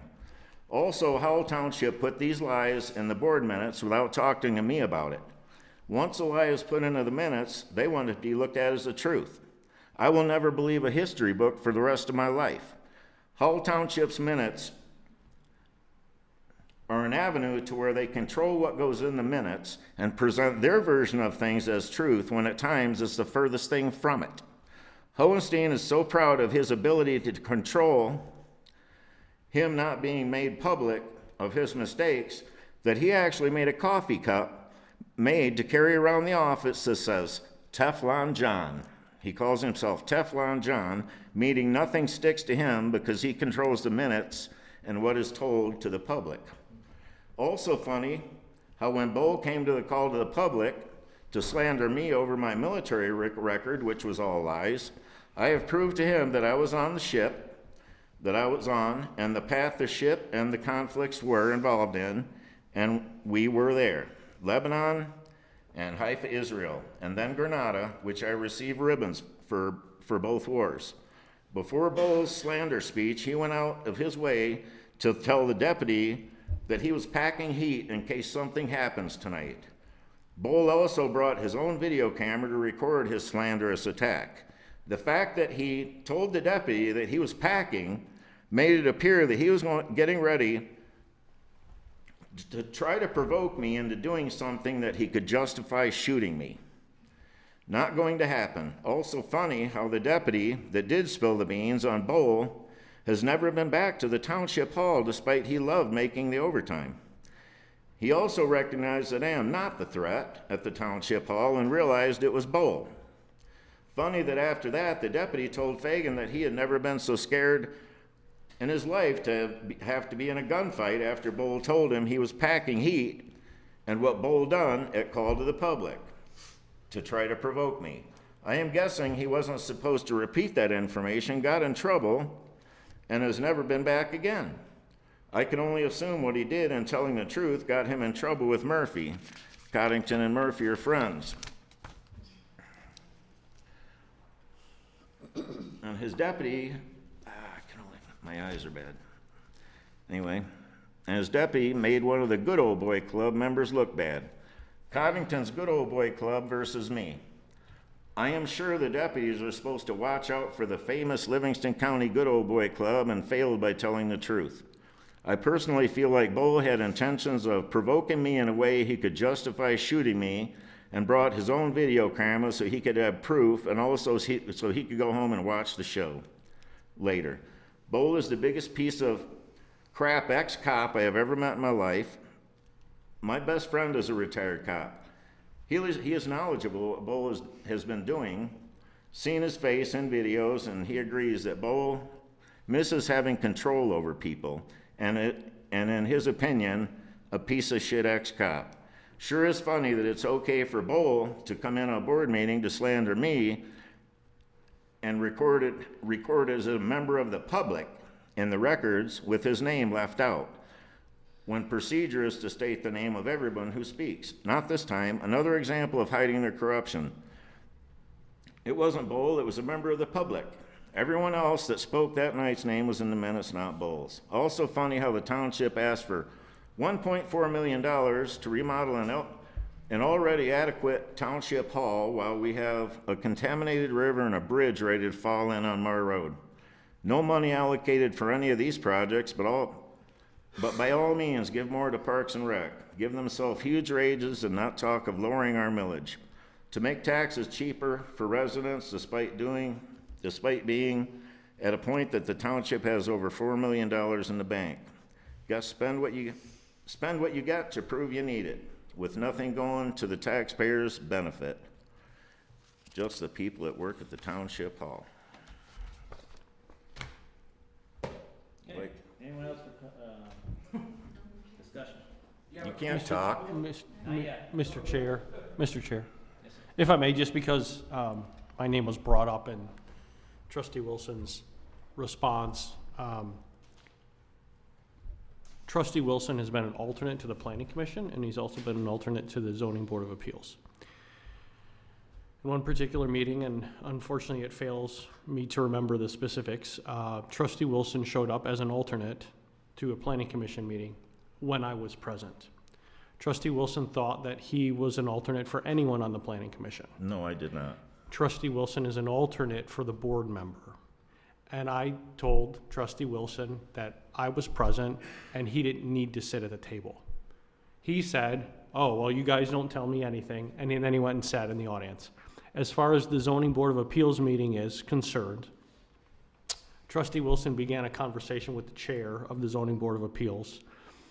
And again, presented as if he did not know that he wasn't allowed to sit at the table. It is at that time that I told him he did understand that we have had that conversation, and I did explain it to the members of the Zoning Board of Appeals.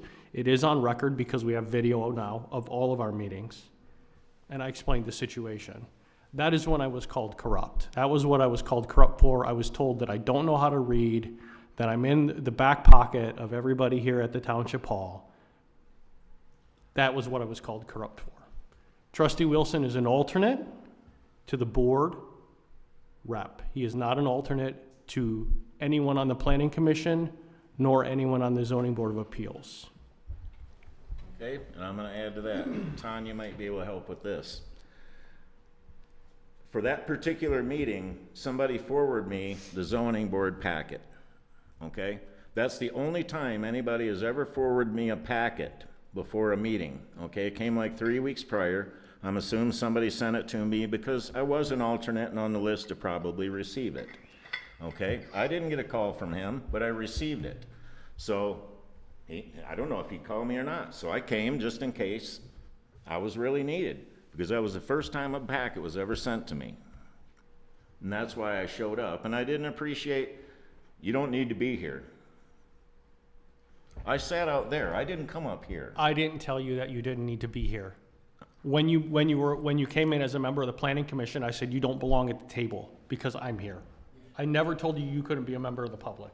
Never once have I said that to you. And as far as other things that are concerned, there's a statement in here about me and the ZBA. There's various other things on a personal level we won't go into. Okay, anyone else?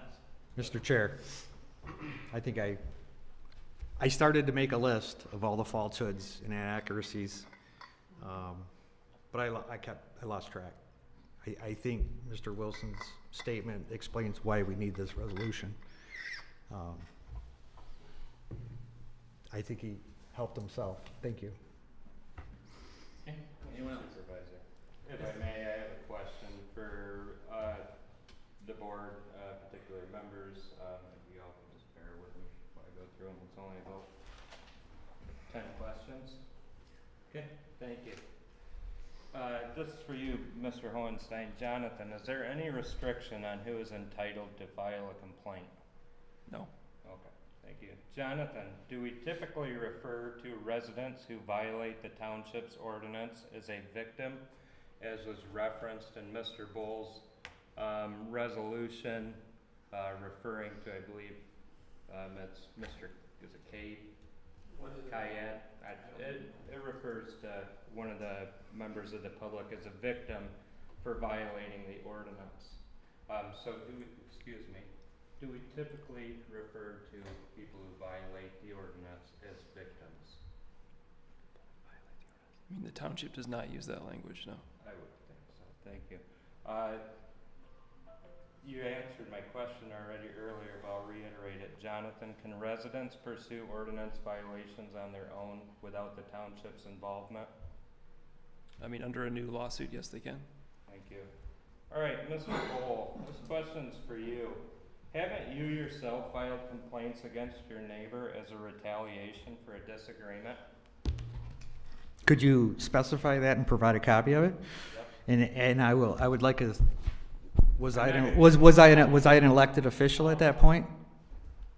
What year was that? So this was 11/11/19, but the question I asked you is, haven't you yourself filed That's 6 years ago? Oh, against 5.5 your years ago? neighbor as a retaliation for a disagreement? That complaint on 11/11/19 was for 3 construction utility trailers parked in the front yard backing up to Mason Road.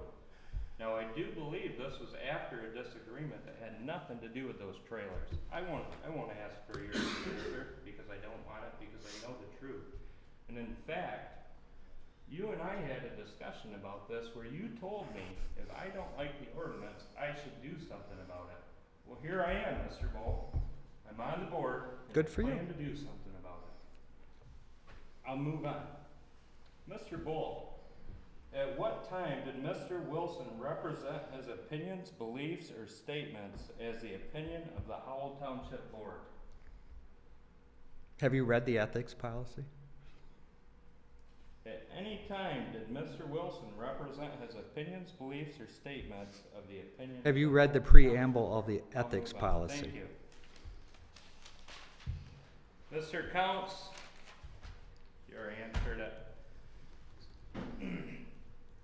I've witnessed the video from Mr. Wilson of his live video. I do believe you in fact walked up to him in the front row and told him he did not need to be here. I don't know what occurred That is prior exactly to what that, was said. but I do believe that is what happened, and he is a member of the public. Please present the evidence. This is stupid. You guys are stupid. Wasting people's time. We all Yes, know I who's on do. the wrong As side. far as the death threats are concerned, if any board members mentioned death threats, were these heard or witnessed by anyone amongst this board? Nope, they were reported to us. They were reported to you. Mr. Wilson, have you been charged or convicted of threatening township staff or board members? No, sir. Mr. Bull, as I understand, threats and death threats are illegal in Michigan, is that correct?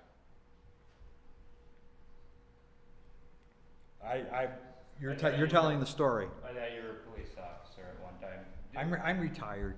Okay.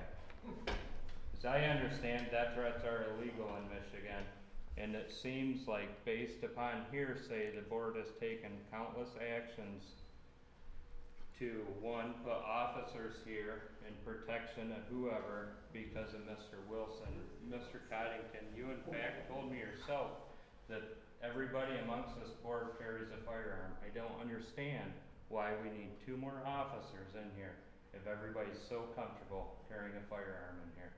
That is all I have. Thank you. Any other discussion?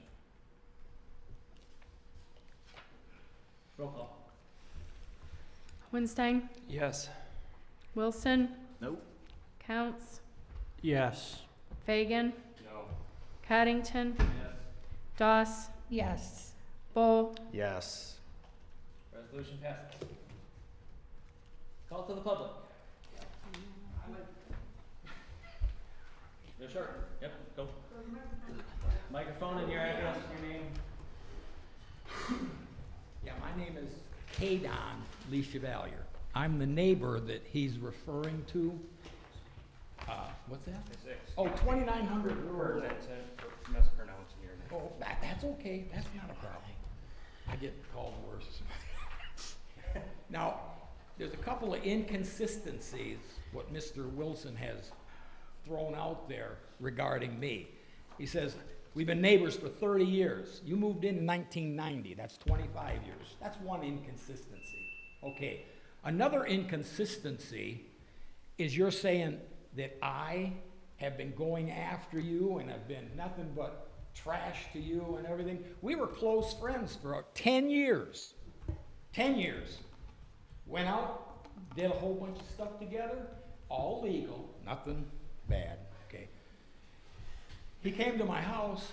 I've filed a few complaints against Mr. Wilson, but it's been about him, not about what he's been doing, so to speak, you know, because I figured I don't want to get other people involved that don't need to be involved. I know for a fact the township does not have an officer that goes out and trying to look at violations. And that's a good thing, because let's face it, all of us do something at some time that's not considered relevant. Okay, but he tends to forget the stuff that he does. He says he's never had any problems, never been convicted. Let me ask you this. Did a detective, did you have a violation against people that worked here that you couldn't enter the township hall for 90 days, I think it was? Because, oh yeah, he was, they asked him not to be in because he made threats against a couple of the ladies that worked out there. He made a threat against me, Mr. Whalen, and Beth. The officer, a detective from Livingston County, came and interviewed us because you had said, I'm watching him with a scoped rifle. And they wanted to know. You can check this. That's on record. You can shake your head all you want. That, I've got a report. I can't talk, but I don't own a scope at all. Oh, well, you shouldn't have said it then. Put it that way. I did, Well, whatever. anyhow, they asked me if I wanted to file a complaint. I said no. I said, I don't want to go down that road. That wouldn't be right. I could have. And I don't want to have anybody's, I love firearms. I've got a lot of them. And I don't want to see anybody lose them because they make statements that's maybe out of just meanness or trying to get back at somebody. I wouldn't want to do that. You come to my house when I have made problems for you. It's shooting at night, and I think there's been, 3 complaints that were issued by no less than 9 neighbors about you shooting at 8 o'clock at night, midnight, 1 o'clock in the morning, and 4 o'clock in the morning. And, well, I'm coyote hunting. Well, yeah, we got coyotes, but we don't have them that regular where you'd have to be out there. He had a motor. I don't know if he still got it. 2 o'clock in the morning, the mufflers are off, and he starts it up and runs it for about 40 minutes. Now, I'm not the neighbor. I didn't hear it. I just didn't hear it. A couple of the other neighbors heard it, and they were upset about it. Mr. Wilson, a lot of the times when he's saying stuff, he says, I can do anything I want on my property. And I've told him on numerous occasions, you can do anything on your property as long as it's legal. Bob, I says, be realistic. That never enters into it. It's not realistic, it's Bob's way, and that's it. And we've had discussions. He said that I was the one that turned him in when he was working on cars for the Purple Heart. there was about 25 or 30 cars there, and he was working on them. It wasn't me, it was the neighbor in back. They moved. But she went over to the neighbor's barn, took pictures, and presented them, but he always blamed me for that. The other neighbor that he's upset with says it's poisoning his dog. I can probably say his name, he's not here. And he's got a truck that he was running his thing. Paul Butler's a piece of shit. That's what's on your side of your thing, right? Nope. Oh, well, I'll have him bring pictures, that's okay. So, he said that he's turned him in for, you know, dumping stuff into the stream. What it is drainage ditch, it's either number 3 or 4. It's not a stream, it's a drainage ditch that the county has. He said that he was doing all this, killing his dog. Lepic, I think it was Lepix, was the ones that put the fertilizer down. They had to have a state guy come out, and they checked it out. And they said, no, you're not doing nothing. This is perfectly legal. Lepic's not stupid. They're not gonna put something down that's gonna get them in trouble. And it's fertilizer, that's what it was. I told Mr. Wilson at that time, he's got to take away from that a little bit, because the ones that could really be hurt the most are farmers. They fertilize their fields. Well, if that runs off into that drainage ditch, they could get in a lot more trouble than a guy that's fertilizing his grass. He had limestone put down on his driveway, and there are pictures of this. He gets out there on his zero turn, wearing a mask, going up and down his driveway to blow the limestone over on my neighbor's grass. And he told me, he says, well, limestone, it'll kill the grass. He says, I'll get his ass. So that's what he does. He has a tendency of doing things that's not always what I would call kosher, and that's not religion, that's just plain fact. But I don't like my name being brought into this meeting, because I wasn't informed. I would think that's a little bit off kilter that you would bring in a private citizen into your account when your discussion is with the board. You shouldn't have even brought me into this discussion, but seeing that you did, I'll talk to you. I'll tell you. Talk to them, dude. I don't care what you say. Well, you seem to be the one that has the problems, because I'm the one that gets brought up on it. Yep, thank you. Okay, and another thing everybody needs to realize, a lot of these ordinances that you have, if you go by the ordinance book, I've been here since 1974. It says right there at the cutoff, the ordinances that begin in 1983 do not go back. On my land, or my variances, they were trying to say I had to live by a 50-foot variance. No, when I moved in there, it was 12 foot, and then it went to 15 feet. So that's my variance. Don't try to throw me and say I can't build anything in my backyard because it's too close to my house, because that's not right. 15 foot. I'm 15 foot from everything. So I just want that. Everybody needs to maybe open the manual and look. And building permits. You put a building on your other building, okay, that's fine. You did that in, what was it, 2000? Your big building, the big one that you put? 2009. 2009. I'm not allowed to answer you. Yeah. Oh, well, okay, 2009. Well, here's a fun fact. That should be 50 foot off 2 sides of the property line. If it's not, it's in violation. It should be tore down. Thank you. Just so you know. Thank you. Thank you. Justin Frederick, 225 Bain Drive. As you guys know, the board members, I have brought many times photos, a bunch of photos of a full-blown construction company in my neighborhood. They were allowed to modify his property on 3 different occasions by that man right there. I also told you, Jonathan, last time I was in here, submitted a false complaint with his identity theft. Now, I wonder if the protocol now is calling residents up and tell them to come into the office to look at videos of a man slandering, your neighbor slandering you, which I'm gonna play for you right now.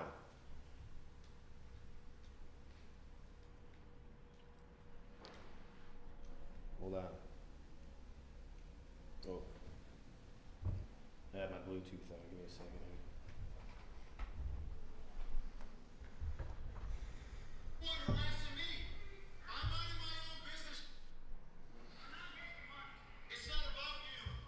He drops his name right in here.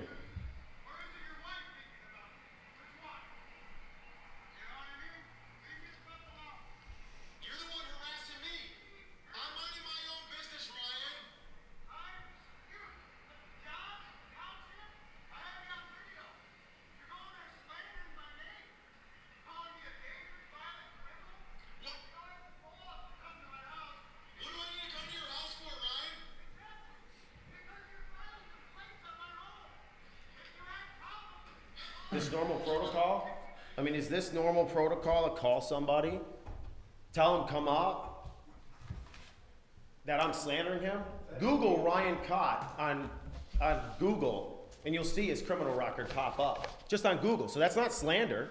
Then when you go to public record, you see his assault and batteries, 2 of them, on officer, drug charges, all this shit. But yet, Jonathan, this board, you guys have failed us as residents. You have created a hostile environment where when I come home, I don't even look forward to coming home. And I just spent 200 grand on remodeling my home over the last 7 years. My property taxes keep going up. But yet I got to deal with this constantly. For a year and a half, I now have 202 photos and 4 videos that are going through the court system to sue this township. $15 million, I'm coming after your job. What you're doing to people, you're corrupt. Because I'm sure, being a sworn-in government employee, that is illegal. You cannot call residents up and say, hey, look at this guy slandering you. How's it slander? You know what the defamation of slander is? I do. I just sued my neighbors for slander and defamation of character for putting a sign up, like I already mentioned. They're headed back to court for 5 violations. This is a joke, Jonathan. When are you, the supervisor, going to start doing your job, holding him accountable? This board, you all look at Wilson like he's the problem. Yeah, does the line very fine, I admit. But he gets people like myself, Shane, the people that are getting harassed by that guy right there. But if this is protocol, this is a sick town to live in. Because now I get threatened all the time by that man that's sitting right there. I got pictures on my phone from another resident right next door to him with that same neighbor that I sued and Ryan in his front yard looking in his front windows. Caught on his camera, they're flicking his camera off. What are you going to do about it? But this is what you guys have created. I have mentioned this all to the board, and you guys sit here and do nothing and hold him not accountable for anything. So if we're allowed to have a full-blown, Tim's seen it. He's seen what was going on over there. Camper in the front yard, allowed to put in a gravel parking lot for his construction company, employees coming daily, in, out, a small lumber yard in the backyard. But he says, leave me the F alone. I'm not doing nothing to him. I'm doing what I'm supposed to do as a resident living in a neighborhood on 3/4 of an acre, everybody. But yet, I wasn't going to be here tonight. I just had a heart attack last month. I don't want to keep dealing with this crap. Isn't it funny, the criminal, the one laughing? That's funny. The one with the record, eight sentences on his record, tough guy. Always telling me he's going to beat my ass. Now you just got to see what he does to me for the last year and a half, caused by this board and that man right there. So now you will be facing that lawsuit. Paperwork, I already told you guys. I sent you guys for weeks all the proof and evidence of photos, because that's what my lawyer told me to do. That way John can't keep switching up on me. Guess what? In a year and a half, Jonathan's policies for how to put complaints in changed 3 times. Isn't that funny? How does that happen? How do you change your policies 3 times in a year and a half? 3 times? I don't know how I'm supposed to put a complaint in anymore. That's it. Thank you.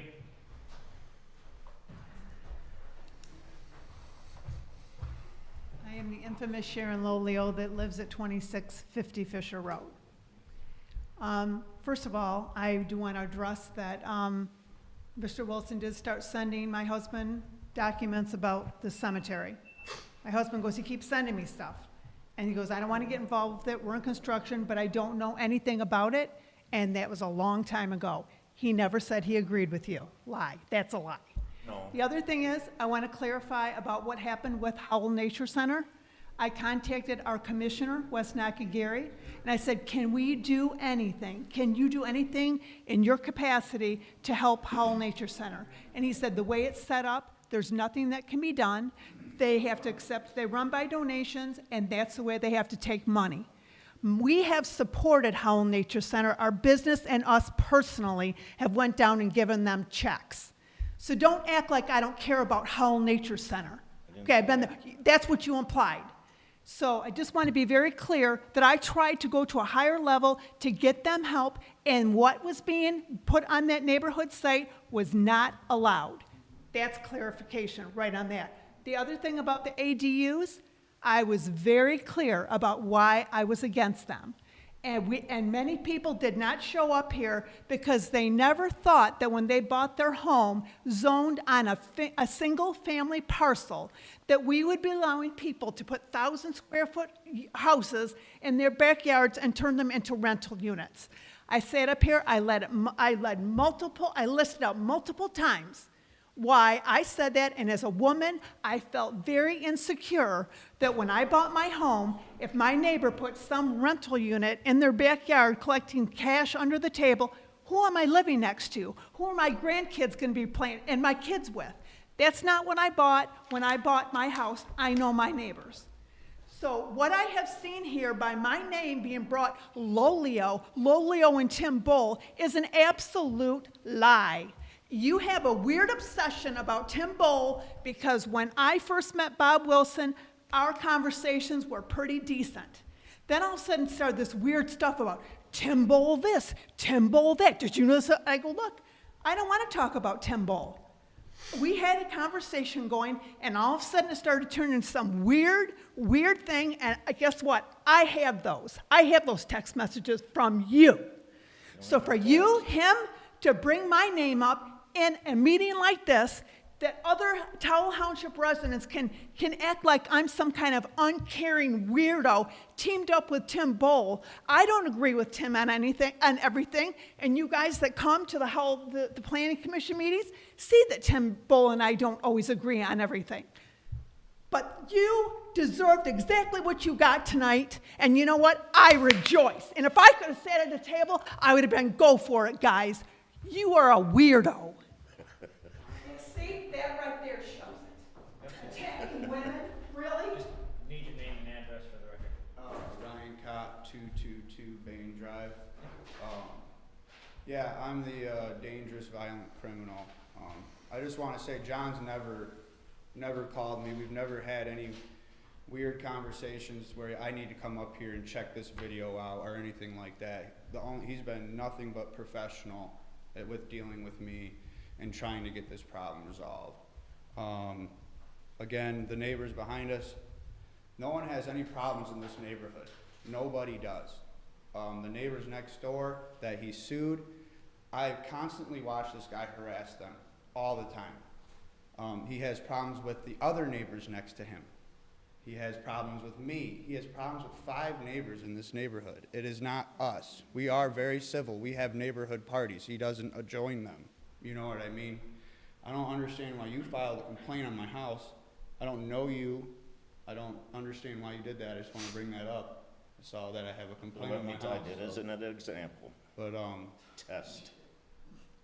I just want to say that I am working best with him. He gave me to the 28th to move my camper.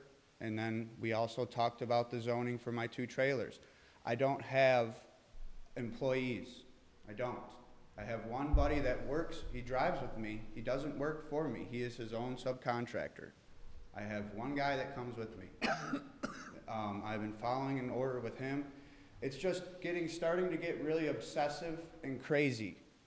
He's waiting for me to leave my home, and then he starts mowing the neighbor's lawn, and he's using this township stuff as an excuse to take pictures of my backyard. And anytime my wife and kids are in the yard, he takes pictures of us. It's insane. But he won't come up to me personally and talk to me about any of his problems. It's just a recurring issue, and it's not gonna be solved by the township. You know what I mean? It's not gonna be solved. I'm gonna keep doing things, and he's gonna keep looking up things or doing whatever he can to complain about. And it's proofs in the pudding. I mean, the stack's this thick. You know, the reason how I got all my info is because I filed to see who was making complaints on my home. John did nothing wrong here, and there's no reason to sue this township. I mean, it's just ridiculous to me. And he's using my home as an excuse to try to make a lawsuit. So I don't know if I can have a meeting with somebody in here, or your attorney or something, you know, to where we can show the courts that I am trying and I am abiding by your rules. My lumberyard is like, I'm trying to build a playhouse for my son. I got a slide back there. I mean, my house is based off the 50s. It had one original owner. I'm fixing it up. I'm making it look nicer. If you look at the photos from 2 years ago to now, it looks way better. It's not like I'm trashing this place. I put a nice shed up. You know what I mean? I plan on putting trees on the border. I'm cleaning up the home. I'm not wasting, I'm not out here making it look like a lumberyard in a construction zone. I just want this to stop. My wife is calling the police. He's waiting for me to leave for work, and then he's taking photos. The people he sued, I saw him. I witnessed him barricade their driveway and get out and start taking photos while his wife was in the car. She couldn't even back out of the house. You know, it's just starting to get really aggressive, but the cops can't do nothing about it either because of the laws of this camera stuff right now is completely ridiculous. I mean, there's no privacy. If you want, the only way you can get privacy is if you build a big fence. You know what I mean? If you got 30 grand to protect your whole home. If not, you can walk up to someone's yard and just start filming. I mean, I find it completely insane. You know, so we kind of have a stalking thing going on at this point. And my thing is, if I follow all your guys' rules, you know, and I do whatever you guys want me to do, can I get something in writing, you know, saying that I did these things and that he is just being obsessive, because that's what the courts told me. They told me that's something that I would need for them to file a PPO on this man so he can stop following and looking around my house and taking photos. If the court said if I'm working with you guys, they would do that. So, I don't know. I don't know how this stuff works. I just wanted to come here and defend myself. Okay. And that's all you do? You share your information, Yeah. and then we can reach out, or you can call the office during the week. All right, well, yeah, please reach out, or I'll call John. Somebody, just, you know, I'll call the township tomorrow and see if you guys come up with anything, because I have no problems solving this, or whatever problems I have at the home that you guys want me to solve, I will solve them. Thank you.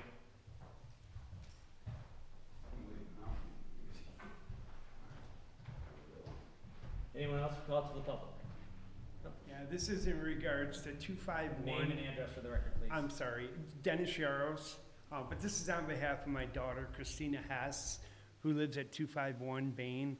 We're actually right across the street from Ryan here. I only wanted to be on the record to state that everything that he's saying is incredibly factual.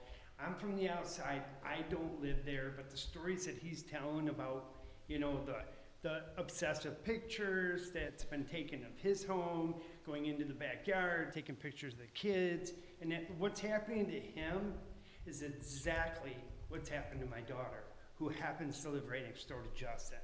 So I just wanted it to be on the record that it's a little obsessive, it's a little over the top. He has, what I believe is maybe an obsession to suing people. I've heard what he wants to do to the city. I hear what he wants to do to Ryan. I can tell you that he has sued my daughter.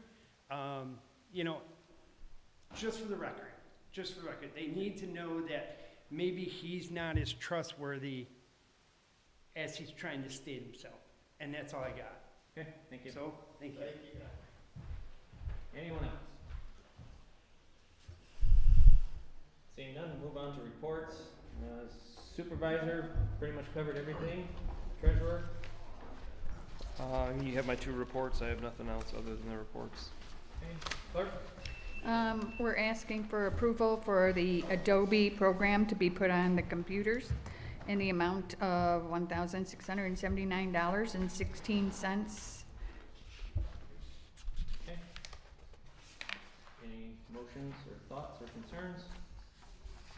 I'd make a motion to approve Adobe purchase. Support. Motion by Fagan, second by Counts. Discussion? All those in favor? Aye. Opposed? Motion carried. Anything else, clerk? Nope, that's it. Zoning? All the reports are in there. Okay. assessing, report in there. Fire authority, just had an update on one of the fire engines, being, we're still having issue with, 22. It's gonna be a continuous thing till that thing's gone. And then there's a legal update, regarding the process of starting a union, so. What's the engine issue, Mike? Maybe you could explain. There was two of those fire engines, we just got rid of one was replaced. There's an electronic control issue, basically the entire system shuts down. Somewhere in the electrical it shorts them out. So it's a matter of what and when where you're at. So it's been in, they couldn't get the parts, they got the parts, got it back. On the way back, bringing it back from the repair, it broke down again. And so we had two exact engines, the exact same, bought them two at the same time. They were both having the same issue. We got rid of the one, but this one's, the engine, new replacement engine is on order, so. Are those Spark Motors engines, or? Do you That one, I believe that is on a Spartan chassis. I'm sorry if you already said this, how old are these? The ones you're having an issue with the engines? Not exact number, I'm just. 10 years maybe, I would guess. Okay. Okay, anything else for fire authority questions? No. Okay, Emma?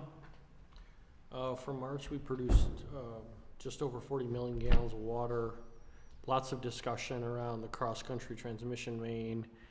Wetland permits were submitted to Eagle. They actually started drilling, the silt fence is up, so there's lots of activity there. They are on track to be complete with Schedule A by the end of this year. Some more discussion around the lime calciner feasibility.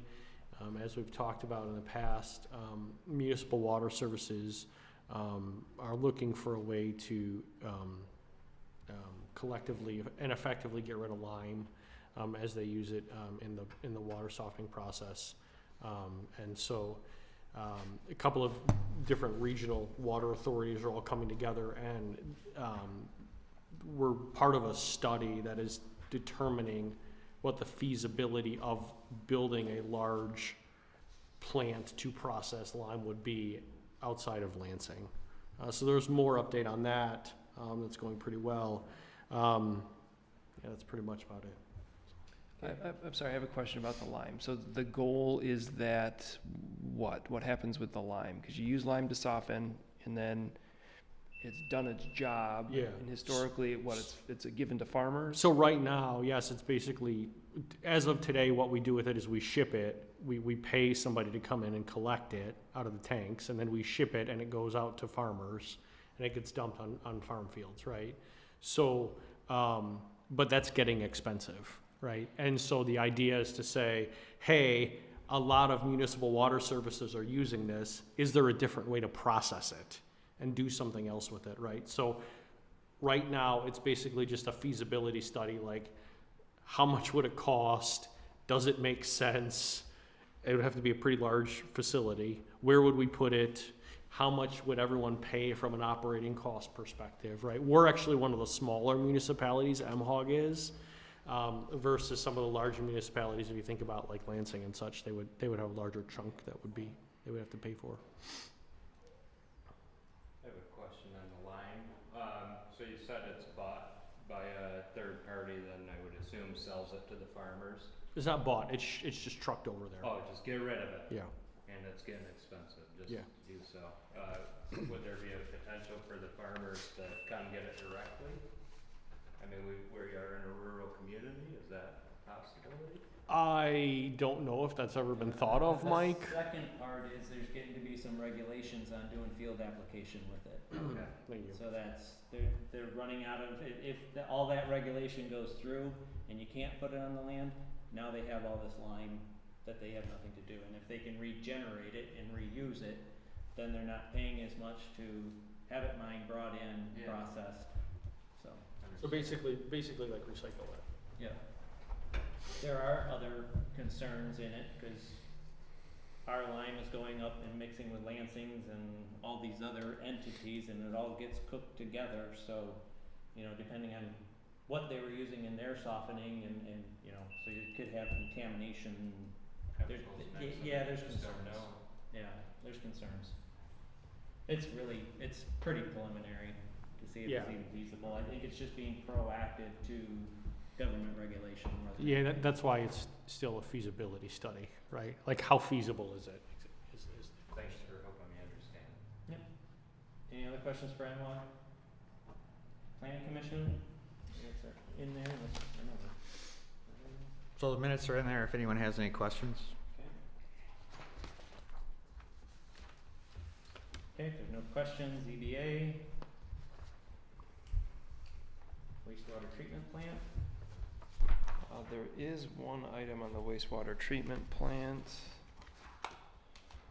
I think it has to do with doors. Right. Plant door refurbishment. Yep. Refurbishment. Yep. So Greg is looking to get the doors redone at the plant. I noticed Brent put his report in here, talking about that. So they are looking for a decision on that one. I would make that motion to approve that 15,000 to refurbish the doors and replace doors. I'll support that. Motion by Dow, second by Holstein. Discussion? All those in favor? Aye. Aye. Opposed? Motion carries. Hull Parks and Recreation? Report's in there. Okay, Property Committee? Fine. Would like to back up to Parks and Recreation? Sure. real quick?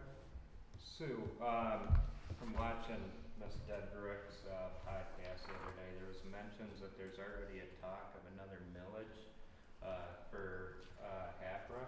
Have you heard anything about this? They're just trying to make sure everything's in order for the next, every 4 years it's gonna have to be voted on. And that's what they were talking about at that point. Oh, thank you. Mm-hmm. Okay. Property Committee? We don't have nothing. Nothing. Parks and Recreation Committee? It's not really an update. The Phase 2 study has begun. I know they were working on it last week and possibly even early this week. So hopefully when they get that wrapped up, we'll get you something back as soon as we get it. Okay. Is this the property on Thule? That whole corridor, yes. The lady that, her name's Jean, anyway, she asked me what's going on with it. Is it sold? The one on Thule? Not Thule, Bowen. The Bowen Road property? The 33 acre 33 piece. acres? It's not on the market. It's not for sale. Cause somebody went out there and put like a test well on there and some stakes and stuff like that. She asked what was going on. Yeah, it would be the Be- environmental guys Okay. marking and staking. Cause they also put pipes out in the middle of the field that was already disked, so we had to So call you guys are them. doing that property as well as the township's proposed property they're gonna All keep? of those properties, everything that Howell Township owns up there, all got Okay. lumped in when we did the Phase 2. Okay, When we In did the- Phase 1, we did them individually. Yeah. And then when we're doing Phase 2, we're hitting the trouble spots. is there any problems on the 33 acres? So, I mean, this was in that report, talking about Phase 1 being complete and talking about going forward with Phase 2.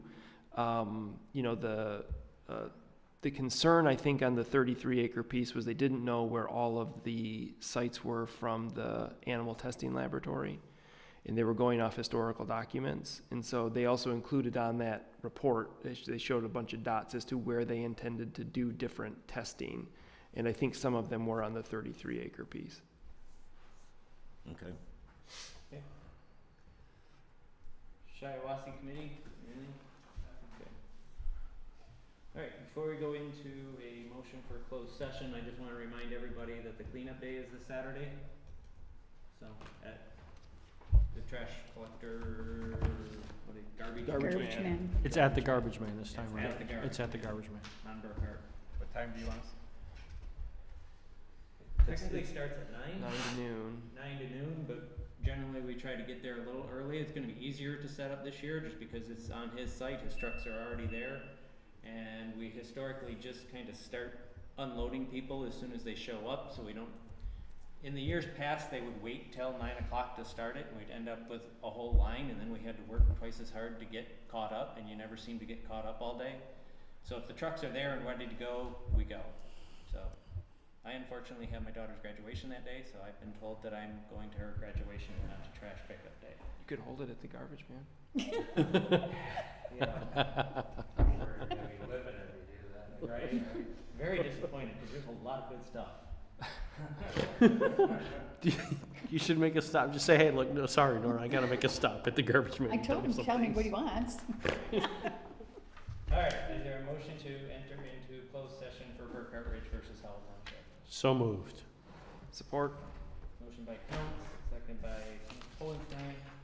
Discussion. Go home. Sure. Just in case. Coddington, Yes. Doss, Yes. Hohenstein, Yes. Bull, Yes. Wilson, Yes. Counts, Yes. Fagan. I guess we're going. We're going. Sorry. Very quickly. Wrap it.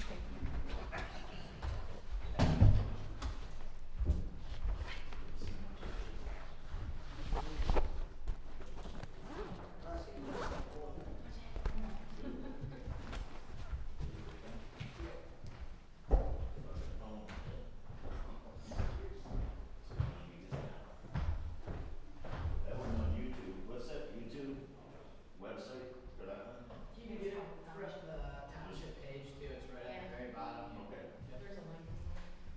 I think the only video.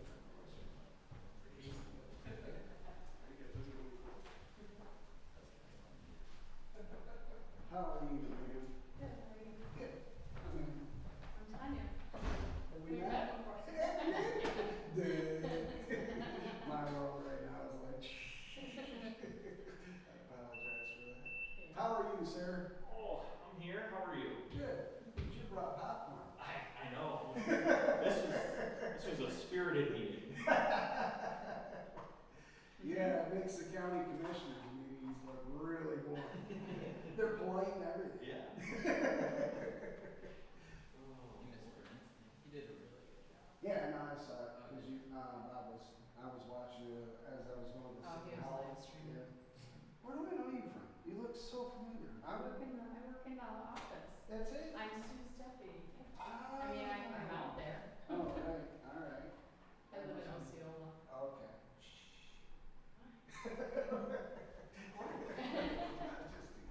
All right, we're out of here. Good to see you. Have a good night. You too. Yep. Later, sir. Thank you. We got on. Thanks for being here.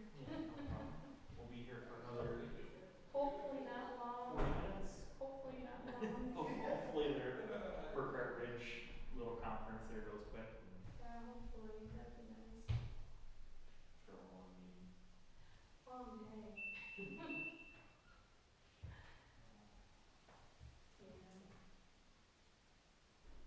Do you guys not put time limits on the call to public? We haven't. Okay. Yeah. Because we were talking about that. Everyone else has like a 3 to 5 minute limit. Yeah, yeah, 'cause it's, yeah, they haven't met, so. But just to let you know, it's still gonna be recorded meetings.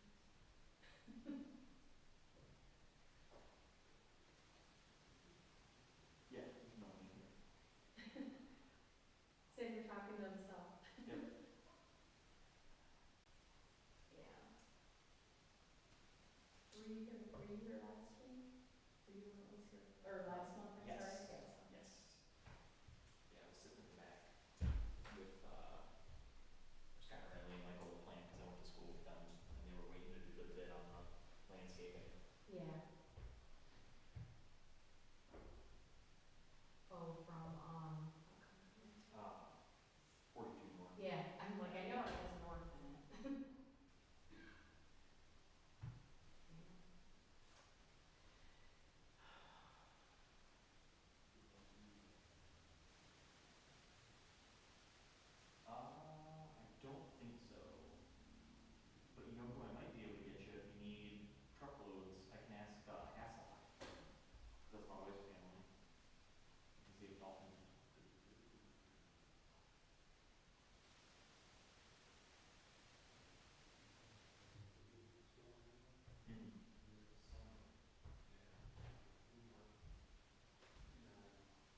there's a lot of stuff going on in Tyrone right now, so that was there for everyone. It's unfortunate. Yeah, it varies. Hanging in there some of the time, it's just people get a little loud and there's nothing that happens.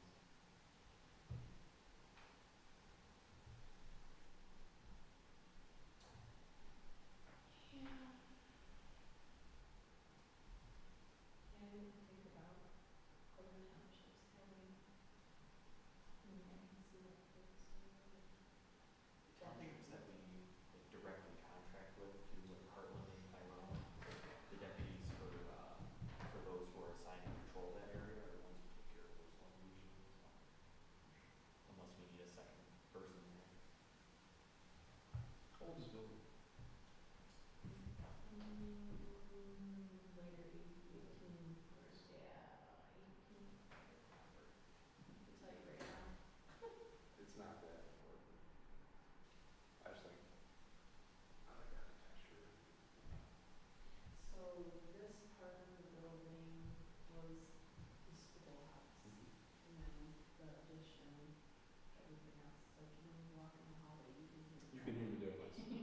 Cement, not cement. It's like solid, not solid. Yeah.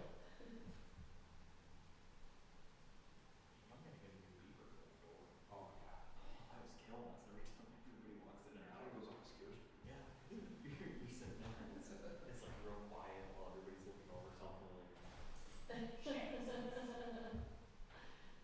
Did you jump out of your skin? Yeah. Oh, no. Not if only I can read this.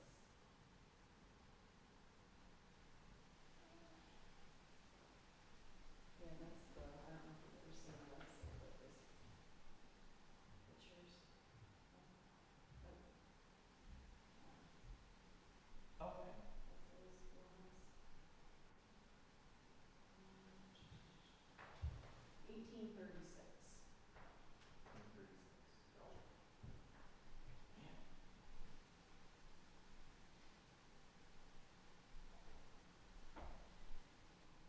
That's what it feels like, right? Our office is new.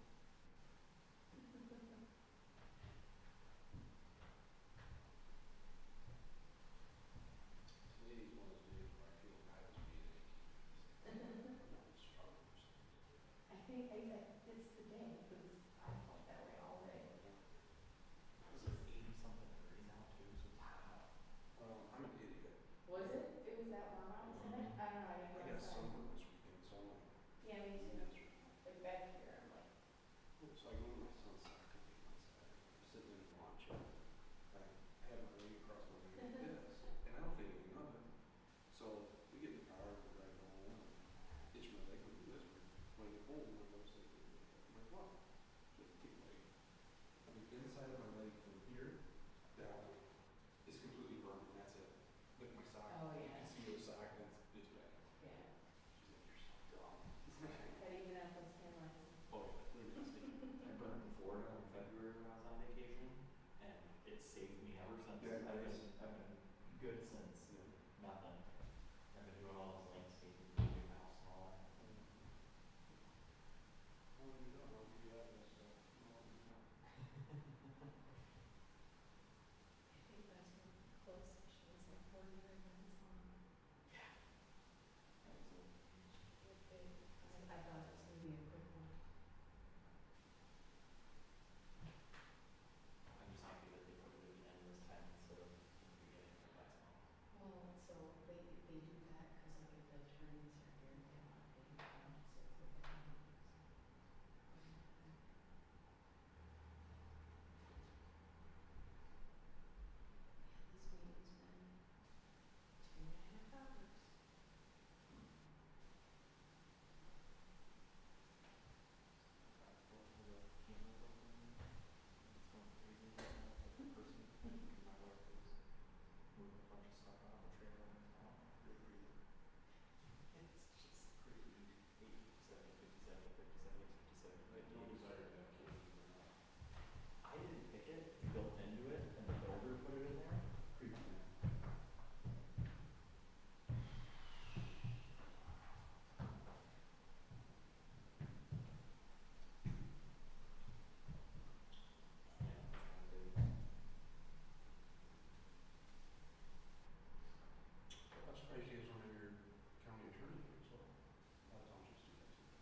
back and forth, and that's usually a closed session kind of thing.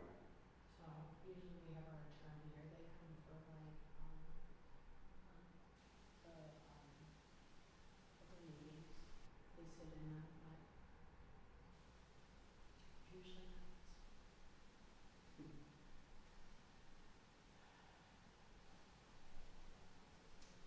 That'll be a lot of cost, too.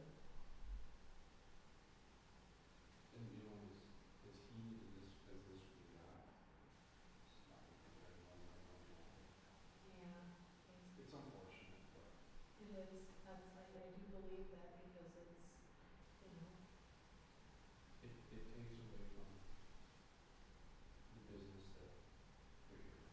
You know, and I don't know sides and I don't care to no sides, but they're all elected to do a job, not this.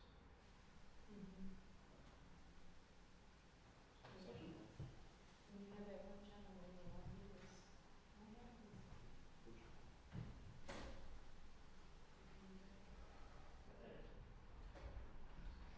That was quick.